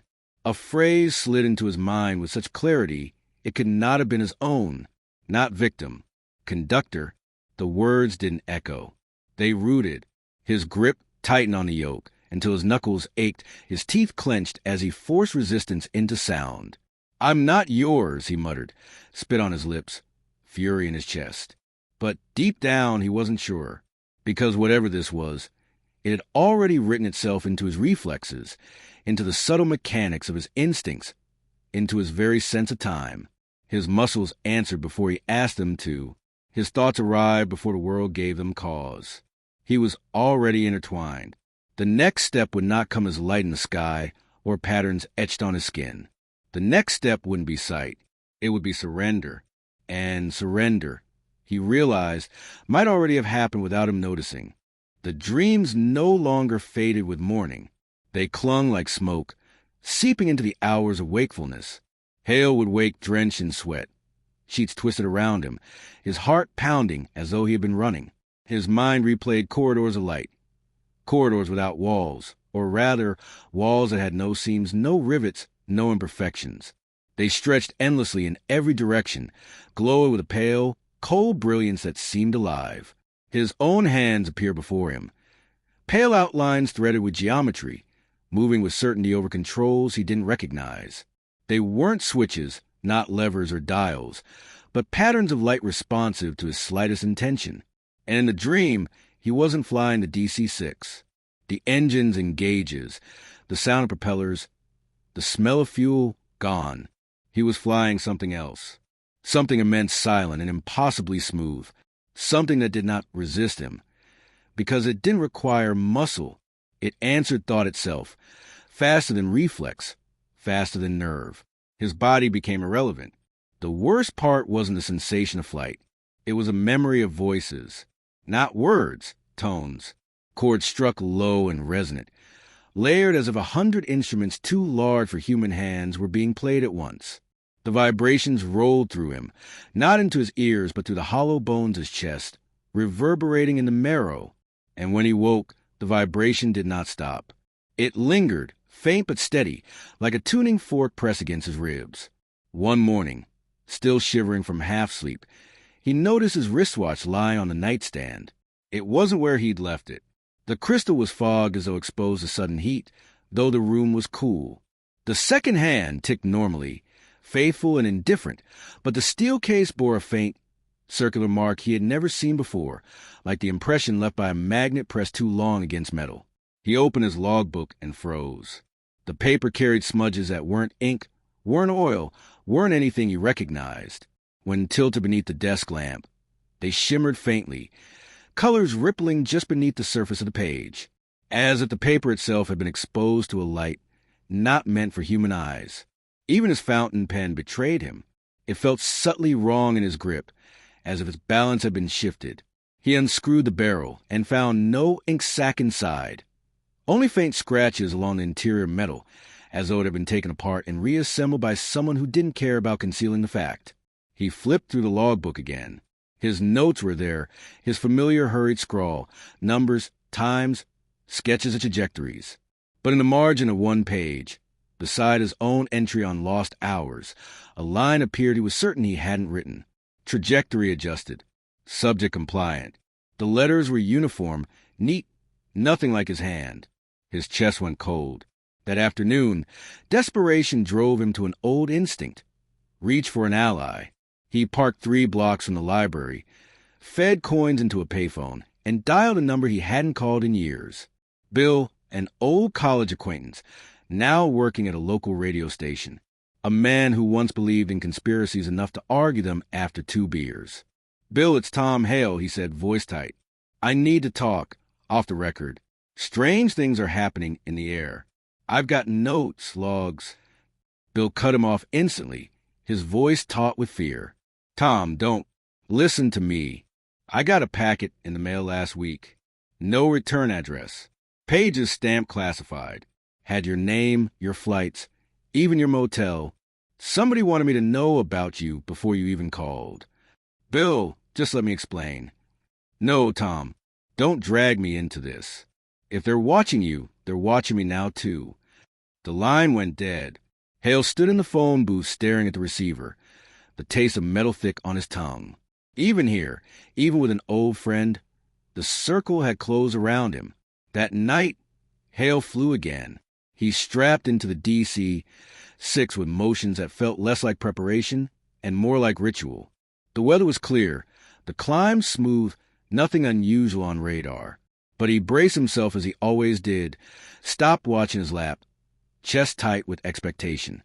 At 22:47, the moment came, yet no light appeared in the sky. The horizon was empty, stars sharp, engine steady. But the order arrived anyway. Not sound, not thought. Intention, a force inside his chest, snapping sharp as a compass needle finding north. His lungs seized with it. His hands moved before his will, trimming the nose 2 degrees east, throttling steady, aligning with a path he hadn't chosen. The DC-6 obeyed as if it too had heard the command. The instruments steadied, the airframe thrummed, not resisting but yielding. Hale's skin prickled. He realized he was no longer resisting outside force, The machine itself was in resonance with him. Minutes later, 2 lights rose to flank him, not chasing, not leading, escorting deliberate and precise. A third shimmered far ahead, distant but unwavering, a beacon fixed against the night sky. Hale's breath hitched, his throat closing. He whispered into the recorder, forcing the words out. "They're not asking anymore. They're telling me where to go." As if to confirm, the lights pulse in unison, rhythm steady, deliberate, the cadence of a heartbeat that was not his own. Hale landed in Nome with fuel numbers that made no sense. His gauges insisted on one truth. The slips insisted on another. By every calculation, by every habit drilled into him since flight school, he should have burned nearly 2,000 pounds more than he had. The stopwatch he carried in his lap, the one he trusted more than his own heartbeat, agreed. The time and air did not reconcile with the fuel consumed. Yet the official slip, waiting at the dispatch shack, told a different story. The figures were neat, precise, impossible. They pretended nothing unusual had happened at all. He confronted the dispatcher, storming into cramped shack with a man hunched over a clipboard beneath the sick glow of a bare bulb. "These numbers don't match my gauges." The dispatcher didn't even glance up. His pencil scratched across the paper with bureaucratic indifference. "They match the record, Captain. That's all that matters." Hale's jaw clenched. He wanted to shout, to grab the man's shoulders and force him to look at the truth, to see the figures with his own eyes. But he bit down on his words so hard he thought his teeth might splinter, because the truth was worse than error. The record wasn't describing his flights anymore. It was replacing them. The slip didn't confirm reality. It rewrote it. 2 nights later, he lifted off Anchorage at 21:30, bound north for Fairbanks. The weather was merciful, stars clear, moonlight draping the inlet in a silver sheen. He remembered the climb, the engine steady, the vibration of the yoke warm beneath his palms. For a fleeting moment, it felt almost like normal flying, and then the cockpit dissolved. Not sleep, not blackout, no haze of fatigue. It was a splice, a hard cut in film. One instant he was banking over the inlet, the lights of Anchorage behind him. The next he was flaring over Fairbanks runway, the white strobes rushing beneath his nose. His body moved on instinct, throttles back, trim adjusted, brakes feathered on rollout. The clock glared back at him. 23:11. 40 minutes erased. A flight without a middle. The tower called it routine. His logbook called it routine. Every slip of paper, every official record insisted that nothing unusual had happened. But his memory screamed absence. Entire miles had vanished into silence, and he alone had been forced to carry their weight. That night, Hale dreamed again, or maybe not a dream. He no longer trusted the boundary. He stood inside a structure too vast to belong to men. Arches of metal, or something that only looked like metal, stretched into infinity, glowing faintly with the same blue-white pulse he had come to know. Machinery hummed, but without gears, without pistons, without movement. Corridors bent in angles that defied his eyes, folding into themselves like tricks of mirror glass. The air tasted metallic, charged, every breath like biting down on tinfoil. He raised his hand, but it moved slower than thought, as though he were wading through invisible water.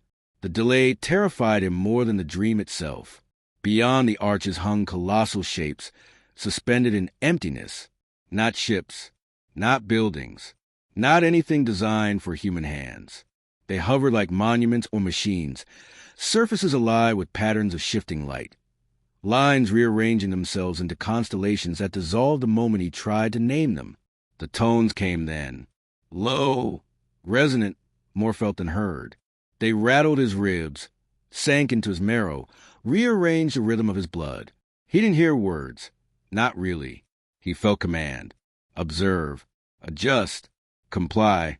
He woke in his motel bed with the sheets damp against his back and the faint smell of ozone clinging to the air. His wristwatch glowed 15 minutes ahead of the wall clock, as though it had gone on without him. The next day, Kavanaugh summoned him. The supervisor's office was spare, paper stacked with military neatness, the air stale with cigarette smoke. Kavanaugh didn't waste words. "Your headings have been irregular," he said, voice flat, but eyes sharp. Dispatch notes deviations. FAA's watching. Hale stiffened. His knuckles whitened on the armrest. I didn't deviate, he snapped. Kavanaugh's smile was thin, almost pitying. Then who did? Hale opened his mouth, but no sound came. His thoughts scattered like loose papers in a storm. He saw the glow pacing his wings. He saw the beacon that pulled at his compass. He felt the yoke resisting him, his own hands moving as if guided by another will. For the first time, the truth crystallized, sharp enough to cut. He wasn't flying the airplane anymore. The airplane and he were being flown. Hale filled his flight bag with evidence, as if the weight of objects could anchor him to the truth. 2 stopwatches, one analog with hairline cracks in the glass, the other stolen from base supply. A digital kitchen timer he had purchased in town, its cheap plastic casing scuffed from being carried too long in his pocket. 3 cassette tapes, sealed in aluminum foil like rations against contamination, labeled only with dates. Even a disposable camera, the kind sold at gas stations, hidden deep in the inner pocket of his jacket, waiting to capture something that might refuse to be seen. But the objects alone weren't enough. He scattered notes in places no one should think to look. Slips of paper wedged into the lining of his parka, folded so tight they crinkled when he moved. A page torn from his logbook taped under the seat cushion of his truck, invisible unless someone tore the upholstery. Whole paragraphs scrawled on motel stationery, slipped behind the headboard of his bed. He worked quickly, almost feverishly, as though hiding the evidence in enough places might outweed the erasures he could no longer deny. If the logs vanished again, if the official record scrubbed itself clean, then at least fragments would remain. At least he would know he had tried. On the drive to Merrifield, paranoia acquired proof. He noticed a tail for the first time, a brown sedan, headlights dim, following him through 4 turns. Not too close to spook him, not far enough to lose him. When he pulled into the lot, it slowed, idled, then drifted past with deliberate casualness. Hours later, when he returned from briefing, the same sedan was parked across the street, a man behind the wheel holding a folded newspaper in the dark. The headlights caught the faint gleam of his watch when he turned a page. Hale's stomach tightened. They weren't hiding anymore. Whatever he had become, whatever was unfolding, it was worth watching openly now. That night's run was Fairbanks southbound, weather calm, stars sharp, the kind of crystalline sky pilots prayed for. A pilot sky. Hale strapped in, his hands shaking as he set the stopwatch at 22:30. The digits clear under the red glow of the cockpit lamp. His pulse ran faster than the ticking. At 22:47, as if the minute were scripted, it began. The first glow rose at the edge of his vision, faint as dawn. Then the second shimmered brighter, sliding above the port wing. Then the third overhead, aligned with such deliberate symmetry it made his teeth ache. The cockpit walls trembled. His stopwatch ticked forward, faithful, precise. But the airplane's own clock lurched, faltered, its second hand stuttering, as if unwilling to speak the truth. Pressure grew in his chest, not pain but insistence. A compass that wasn't metal, wasn't magnetic. Silent, internal, pushing him east. He clenched his teeth, sweat soaking the band of his headset, forcing his hand steady on the yoke. He kept the nose straight. He refused. The airplane disagreed. The fuselage vibrated, subtle at first, then violent. Gauges flickered like dying light bulbs. Warning lights stuttered in red and orange. The yoke grew heavier, resisting him, as if some invisible hand pressed against his own. The entire machine seemed alive, indignant. The sound of the engines blurred into something granular, like rocks poured into turbines. The recorder hissed, tape spooling, as Hale forced words out between clenched teeth. I'm holding course. Refusing adjustment. His voice cracked, nearly drowned by the vibration. The DC-6 rattled harder. Every rivet seemed ready to shear loose. For one sharp instant he imagined the wings tearing away, the fuselage breaking in two, metal screaming against night sky. His heart pounded, his hands slipping slick with sweat. Instinct betrayed him. His grip faltered, the yoke nudged east. Instantly, everything changed. The shuddering ceased. Gauges steadied, needles calm as if soothed. The engines purred again, smooth as a hymn. The lights above pulsed once, an acknowledgement, not a celebration. Hale slumped back into the seat, his breath ragged, body trembling as though the fight had been carved out in bone by bone. Later, in his motel room, he opened a private notebook, the one no search had uncovered yet, the one he guarded more fiercely than his own wallet. His handwriting sprawled uneven across the page, letters jagged with exhaustion. Resisted, they punished. When I yielded, they relented. It isn't observation anymore. It's command. The pen hung in his grip as he stared at the words. The room was silent, the radiator hissing faintly, but he could feel the geometry pressing against him even here. Not in the sky, not in the cockpit, but in the very air around his bed.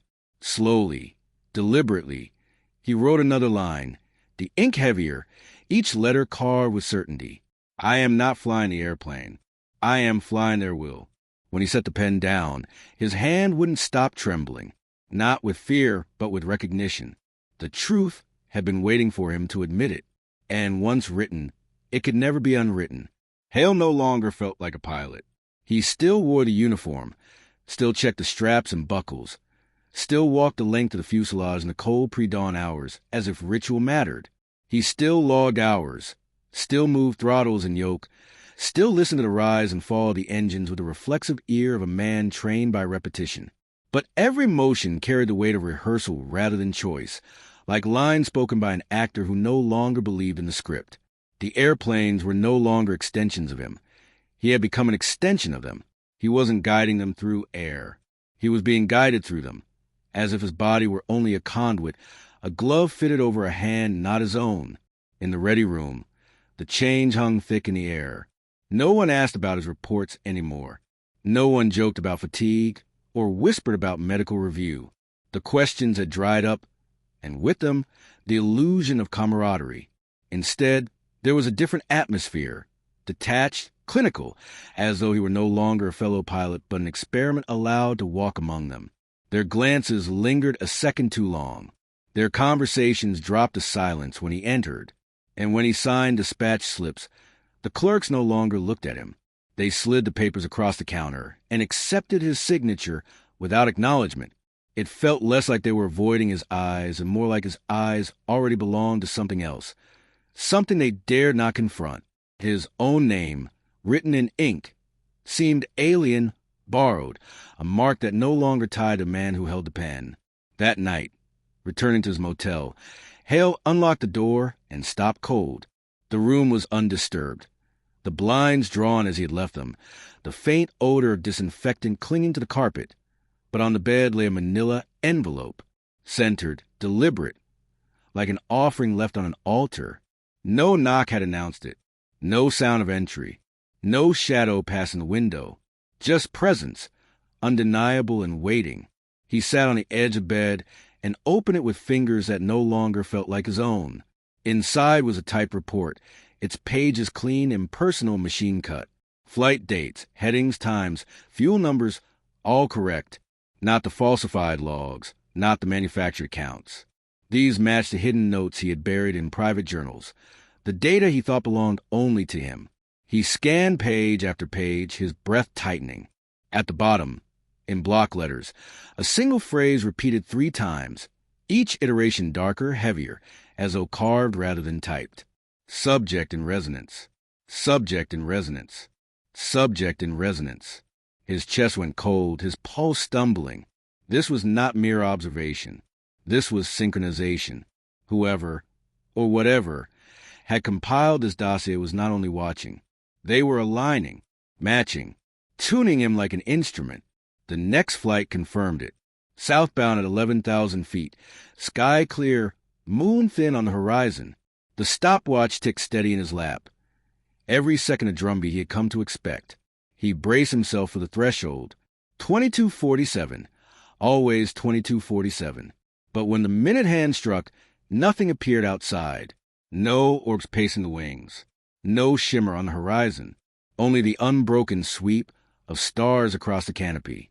For a moment, he thought perhaps it was over, that the silence of the sky had reclaimed him. And then it began. Not outside. Inside. The geometry bloomed across his thoughts, more vivid than any hallucination, more ordered than any dream, clearer than glass, sharper than breath. Lines unfolded not across the sky, but across the very landscape of his mind, weaving into angles that pulsed with his blood.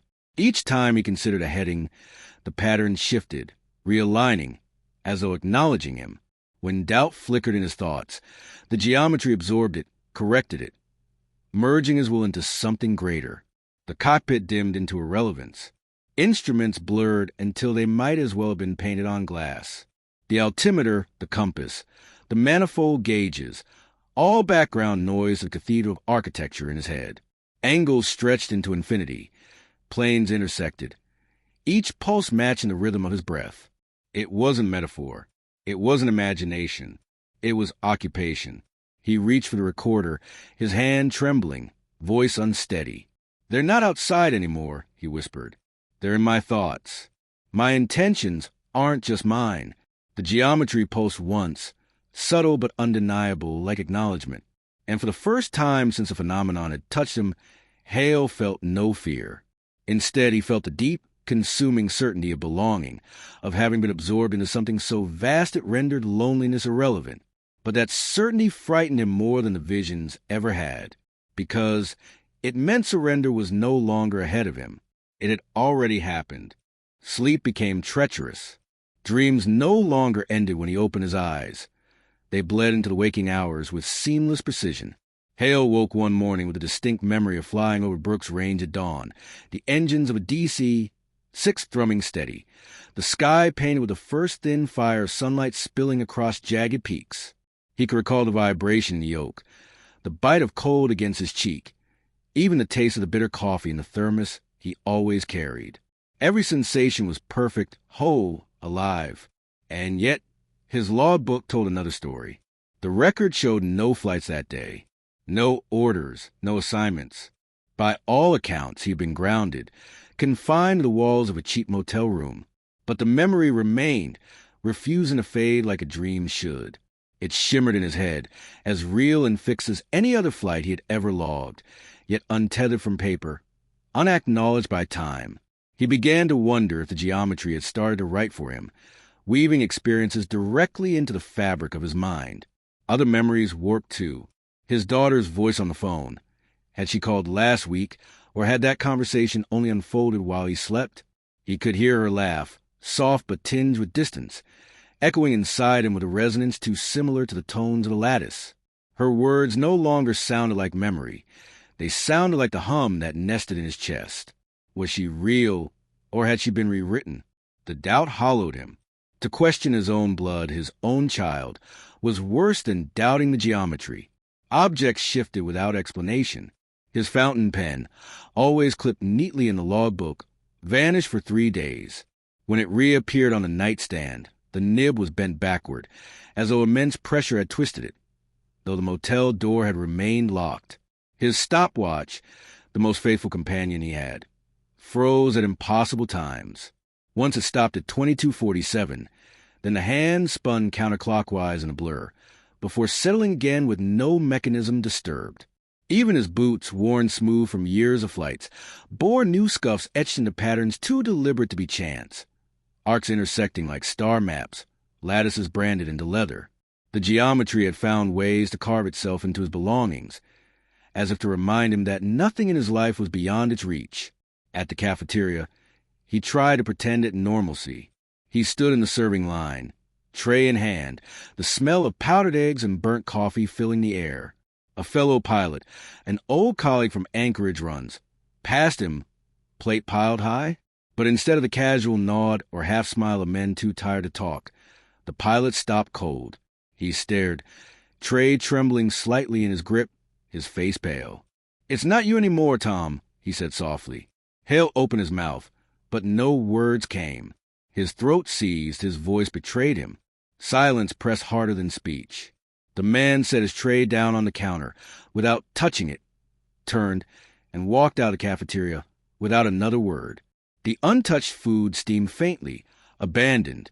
Hale stood frozen, his own tray heavy in his hands, until he realized the others in line were looking away, deliberately avoiding his eyes. That remark echoed louder than any reprimand from dispatch, louder than the clipped warnings from FAA supervisors. It cut deeper because it was personal, stripped of military formality.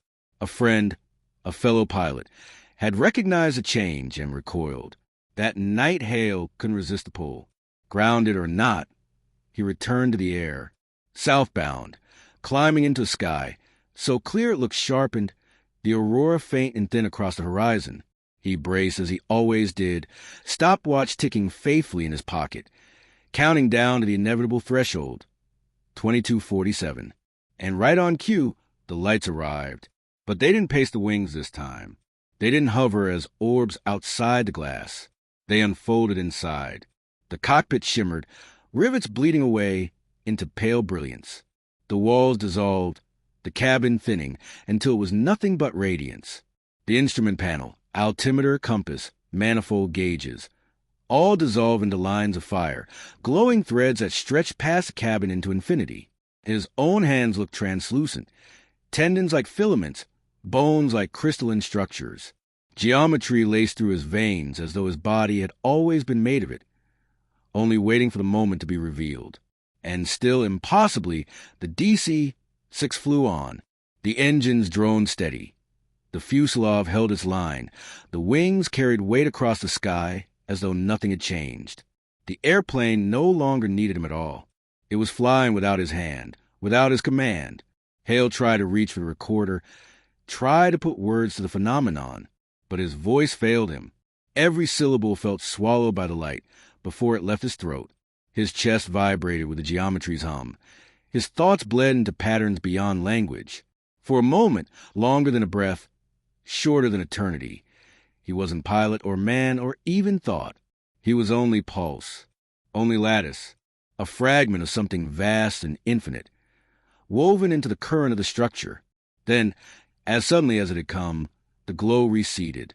The cockpit reassembled, gauges solidified, rivets regained shape. The cabin snapped back into place as if stitched by unseen hands. The engines droned on, indifferent, as if nothing had happened. But Hale knew the truth. The airplane's steady flight wasn't the work of his hand or training. It was a phenomenon itself, flying through him, piloting through his flesh, using his heartbeat as its metronome. And he couldn't tell anymore where Thomas Hale ended and the geometry began. The summons came on official paper this time, not slipped into a dispatch folder, not murmured in a hallway by a sympathetic adjutant who knew too much, but typed on stiff letterhead with seal pressed so deep into the fibers it seemed to bruise the page. Hale was ordered to report to Elmendorf Air Force Base for evaluation. No explanation, no signatures he recognized, just a date, a time, and the unspoken weight of no option. Orders like this were not requests. He drove through perimeter gates, under a sky the color of steel, the guardhouse colder than the weather itself. The sentries saluted him without warmth, as if his rank existed only on paper. He noticed the way their eyes lingered too long, the way their radios clicked as he passed. Inside the compound, the architecture was military but unfamiliar. Hangars, barracks, admin buildings, but somewhere among them he was funneled into a place that felt outside regulation. The room they brought him to was bright, too bright, a sterile brightness that stripped away comfort, not an interrogation chamber. He had seen those, knew the stench of sweat and fear that clung to them. Not quite a doctor's office either, though the white walls and chrome fixtures hinted at medicine. It was a hybrid space, designed for control rather than conversation. A colonel sat behind a desk, a man Hale didn't know, with a face carved into stone by years of command. Flanking him were two men in plain suits, civilian, but not civilian. Their ties were muted, their posture disciplined. Intelligence, Hale thought, or something adjacent. Their expressions weren't hostile, not even skeptical. They were clinical, as though Hale were less a captain, less a pilot, and more a specimen laid bare for examination. Captain Hale, the colonel said evenly, his voice devoid of inflection. Your record shows irregularities, repeated anomalies. You continue to log them despite instruction. We could consider this insubordination, but we won't. The words hung heavy. Hale's throat tightened, but he said nothing. He could feel the hum in his bones rising, like a second heartbeat pressing against his ribs. One of the suited men leaned forward, folding his hands with studied calm. "You're a special case," he said. "We don't believe grounding you is punishment. We believe it's necessary for your safety and for ours." Hale swallowed hard, his mouth dry as parchment. He spoke carefully, his voice rasping but steady. "Grounding me won't stop them." The colonel's eyes narrowed, a flicker of something human breaking through his mask. "Them?" Hale didn't answer. He couldn't. To speak their presence aloud in this room, under this light, would be to cheapen it. The geometry was already too close in his head, pulsing, reminding him that acknowledgement was a covenant. Even now, he felt it hovering like a cathedral built of angles only he could see. The suited man didn't press. Instead, he closed the folder in front of him with deliberate calm, the sound of paper against it louder than gunfire. "You'll accept indefinite non-flight status," he said. "You'll receive compensation. You'll keep quiet. That's all we ask." The air in the room thickened. Hale rose slowly, the chair's legs scraping against the floor like a warning. He pressed his palms flat against the desk, knuckles pale, leaning forward just enough that the light caught the hollows of his face. His words were quiet, but carried a finality none of them expected. "You don't understand. I'm not flying anymore. They are." For the first time, the men in suits shifted uncomfortably. One adjusted his tie. The other glanced away as if breaking eye contact could undo what he had heard. Even the colonel's jaw tightened, though his dismissal came curt, almost rushed. "That will be all, Captain." The meeting ended, but the room did not feel emptied. Something lingered, as though geometry itself had taken note. That night, grounded or not, Hale drove alone to Merrill Field. His truck rattled along the frozen tarmac until he parked at the edge of the runway lights. Engines roared in the distance, but none for him. He sat in the cab with the heater off, watching the lights blink in perfect sequence, a rhythm he had once trusted with his life. But he didn't need to be airborne anymore. The hum inside him was steady as breath, louder now than the engines of any aircraft. The pressure in his chest grew and grew, not painful, not suffocating, simply inevitable. He closed his eyes, and the cockpit formed around him. Not steel, not rivets, not the familiar scent of oil and hydraulic fluid. This cockpit was lattice and light, a seamless structure without panels or seams, infinite yet intimate. His hands moved instinctively to controls that weren't there, guiding not altitude or heading, but trajectories written in thought itself. In the dark cab of the truck, he whispered, "I know what you want." And the answer came, not in sound, not in vision, but in certainty that flooded him from marrow to skin. "You are ready." Hale opened his eyes. The runway lights shimmered, bending as if reflected on water. The windshield of his truck mirrored him back, but his reflection didn't quite match. The angle of his jaw, the movement of his lips, even the rhythm of his breathing seemed a fraction out of step, as though two versions of him were trying to exist at once. The question was no longer whether he would fly again. That was trivial. The question, sharp and undeniable, was whether he had ever stopped. Hale no longer bothered keeping two sets of notes. Once he had lived inside the paranoia of double entry, the falsified reports of the colonels and captains, the hidden journals beneath motel mattresses, the stopwatch tricks with times that never matched official logs. He had filled pages with numbers that wavered between honesty and camouflage, convinced that if he was careful enough, if he stacked proof upon proof, someone would be forced to believe. But those notebooks were relics now, artifacts of a man who still thought the truth could be proven, boxed, and delivered in tidy handwriting. The truth had outgrown handwriting. Now the proof was written in his bones. It whispered in the marrow when he bent his knees. It hummed in the cartilage of his sternum like a tuning fork held too long against an engine. When he closed his eyes, he no longer saw dreams but after-images of geometry, latticework carried like a second pulse. There was no escaping it, no compartmentalizing. The phenomenon had moved in. He was its host, or perhaps its instrument. Wherever he went, the world shifted in subtle betrayals. Motel lamps dimmed when he entered, filaments bowing under a weight they couldn't comprehend. Radios hissed alife with bursts of static as he passed. snatching signals from nowhere, syllables that sounded almost like his name. Once, in a roadside diner, the jukebox stuttered, needle froze in the groove, the song dying mid-chorus the instant he rested his hand on the counter. Forks clinked, conversations halted. People glanced at him uneasily, eyes tracing him as if a cold draft had followed him through the door. Children tugged at their mother's sleeves and whispered. Dogs bristled at his approach. He was no longer entirely one of them, and they could feel it. The watchers still circled. Brown sedans parked too long beneath street lamps. Men in parkas pretending to smoke at the edge of the airfield ramp. Supervisors who addressed him with words chosen too carefully. Syllables waved for neutrality. The machinery of surveillance hummed on, but it no longer mattered. Their reports, their photographs, their muffled radios, meaningless. They weren't the ones writing his story anymore. Hale understood now. The geometry had claimed the pen. That night, he walked into the hangar, like a man moving toward an altar. No orders, no assignment, just the hollow quiet of an unlit building, and the frozen breath of winter seeping through the corrugated walls. A DC-6 sat waiting, not as crews, not on the roster, but ready all the same. Its silver fuselage gleamed faintly beneath the sodium lamp outside, as if some private light had already been poured into it. He climbed the ladder, pressed a palm to the cold skin of the aircraft. The touch vibrated back at him, as if the machine recognized him. The cockpit smelled of oil and leather, a scent he had known for half his life. But tonight it felt different, expectant, reverent. He settled into the seat, switches and levers at his fingertips, every motion precise but unnecessary. He didn't need a dispatch slip.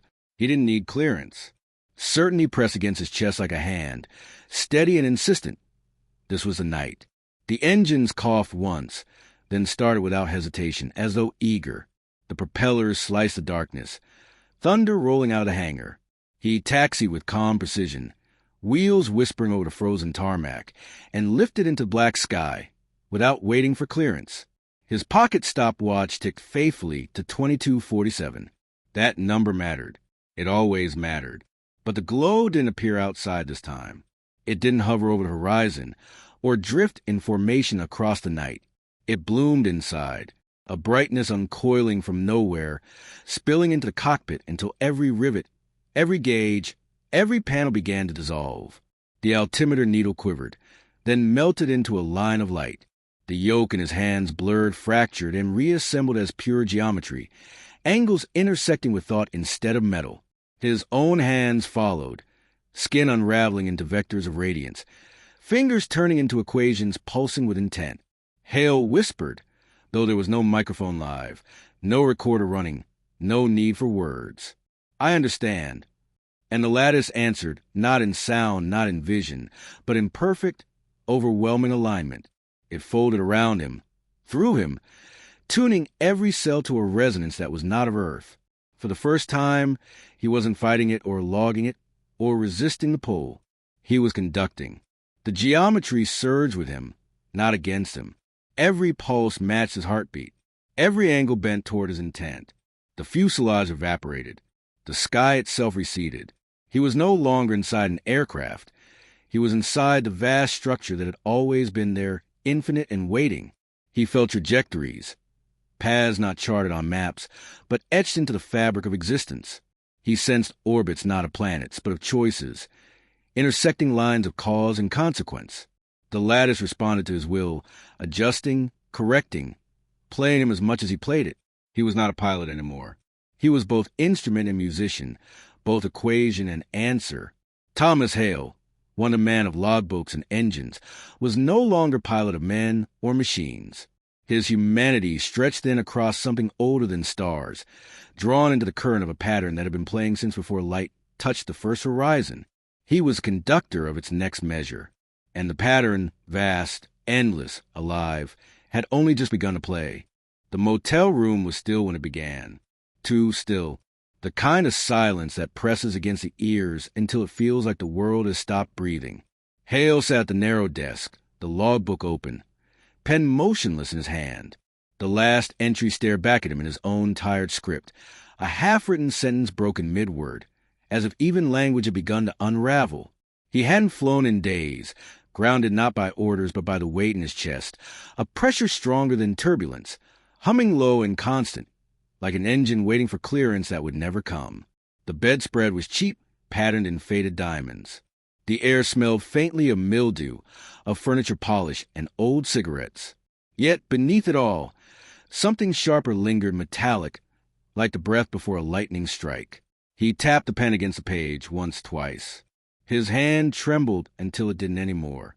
A strange calm spread through him, as if some hidden switch had been flipped. The light came without warning. Not outside the window, not from the neon motel sign, buzzing its last voltage above the parking lot. Not even from the sky. It began inside.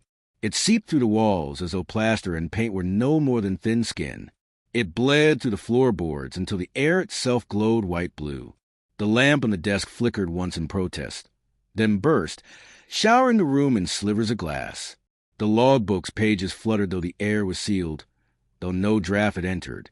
Hale rose, not in panic but in certainty, as if every hour of waiting had been rehearsal for this precise moment. His boots pressed into the thin carpet. His breath no longer faltered. He stepped forward as the geometry unfolded. At first, it was only lines, faint, luminous scratches etching themselves across the air. But then the lines bent, folded, intersected in impossible patterns. Angles layered over angles, each one denying the last, a lattice of infinities stretching beyond the motel walls, beyond the very idea of a room. It was not vision. It was intrusion. A shape too vast to be contained had decided to reveal a fraction of itself here. For a heartbeat he saw himself in a mirror nailed crookedly above the dresser. A man in uniform, collar unbuttoned, eyes hollow from sleepless nights, face weathered by altitude and silence. Then the reflection quivered as if water had replaced a glass. His image fractured, replaced by shifting angles of light. His shoulders dissolved, his outline unstitched, flesh and fabric unraveling thread by thread into strands of radiant lattice. He was becoming what he had seen. Or perhaps he had always been part of it. The door burst open. Splinters rattled to the carpet. 2 men in government-issue parkas rushed in, pistols raised, eyes wide with both fear and duty. Behind them, a third with a radio pressed to his mouth. The static shrieked with feedback, then died. They froze at the threshold, silhouettes against the searing glow. The room was drenched in radiance, brighter than arc lamps on a landing strip, yet it did not blind. It revealed. The shadows of the agents stretched long, warped by angles that no geometry class had ever dared teach. Hale's body was already almost gone, half light, half memory. His jaw slack as if words had fled him.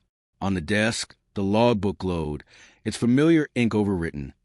Each line twisting into unreadable symbols, glyphs of fire that pulsed like heartbeats. One agent shouted his name. The sound was swallowed, folded back into the humming lattice. Hale turned his head, but his mouth formed no words. Instead, the geometry spoke for him, not with sound but with resonance, a vibration that rattled the very bones of those who dared stand witness. Then the light surged. The men staggered back, arms raised against the radiance. Their radios screeched in panic, a chorus of distorted voices shouting over one another before cutting out entirely. For an instant, it felt as if time itself had folded, the second hand of every clock in the building skipping the same beat. When the brilliance receded, the room was empty. Hale was gone. No body, no uniform, only scorched outlines on the carpet marked where he had stood, as if the very fabric of him had been stenciled into the world and then burned away. The logbook lay on the desk, its cover warm to the touch. Its pages, once fluttering with symbols, were now blank, crisp and white, as though the story had been erased before it could be told. The agents searched every corner. They tore through the bathroom, the closet, even the ceiling tiles. But there was nothing to find. No man, no trace. Thomas Hale was gone, pilot, witness, soldier, man. Gone not by death, not by disappearance as men understand it, but by translation into something the world had no name for. What remained was silence. Not the empty kind, but one charged with echo, with pressure, with the aftertaste of something vast and deliberate. It was a silence left when the sky itself has spoken, and then withheld its meaning. And in that silence, for those who dare to stay long enough, the geometry pulsed once more, faint, deliberate, patient. Not an ending, not a vanishing, a continuation.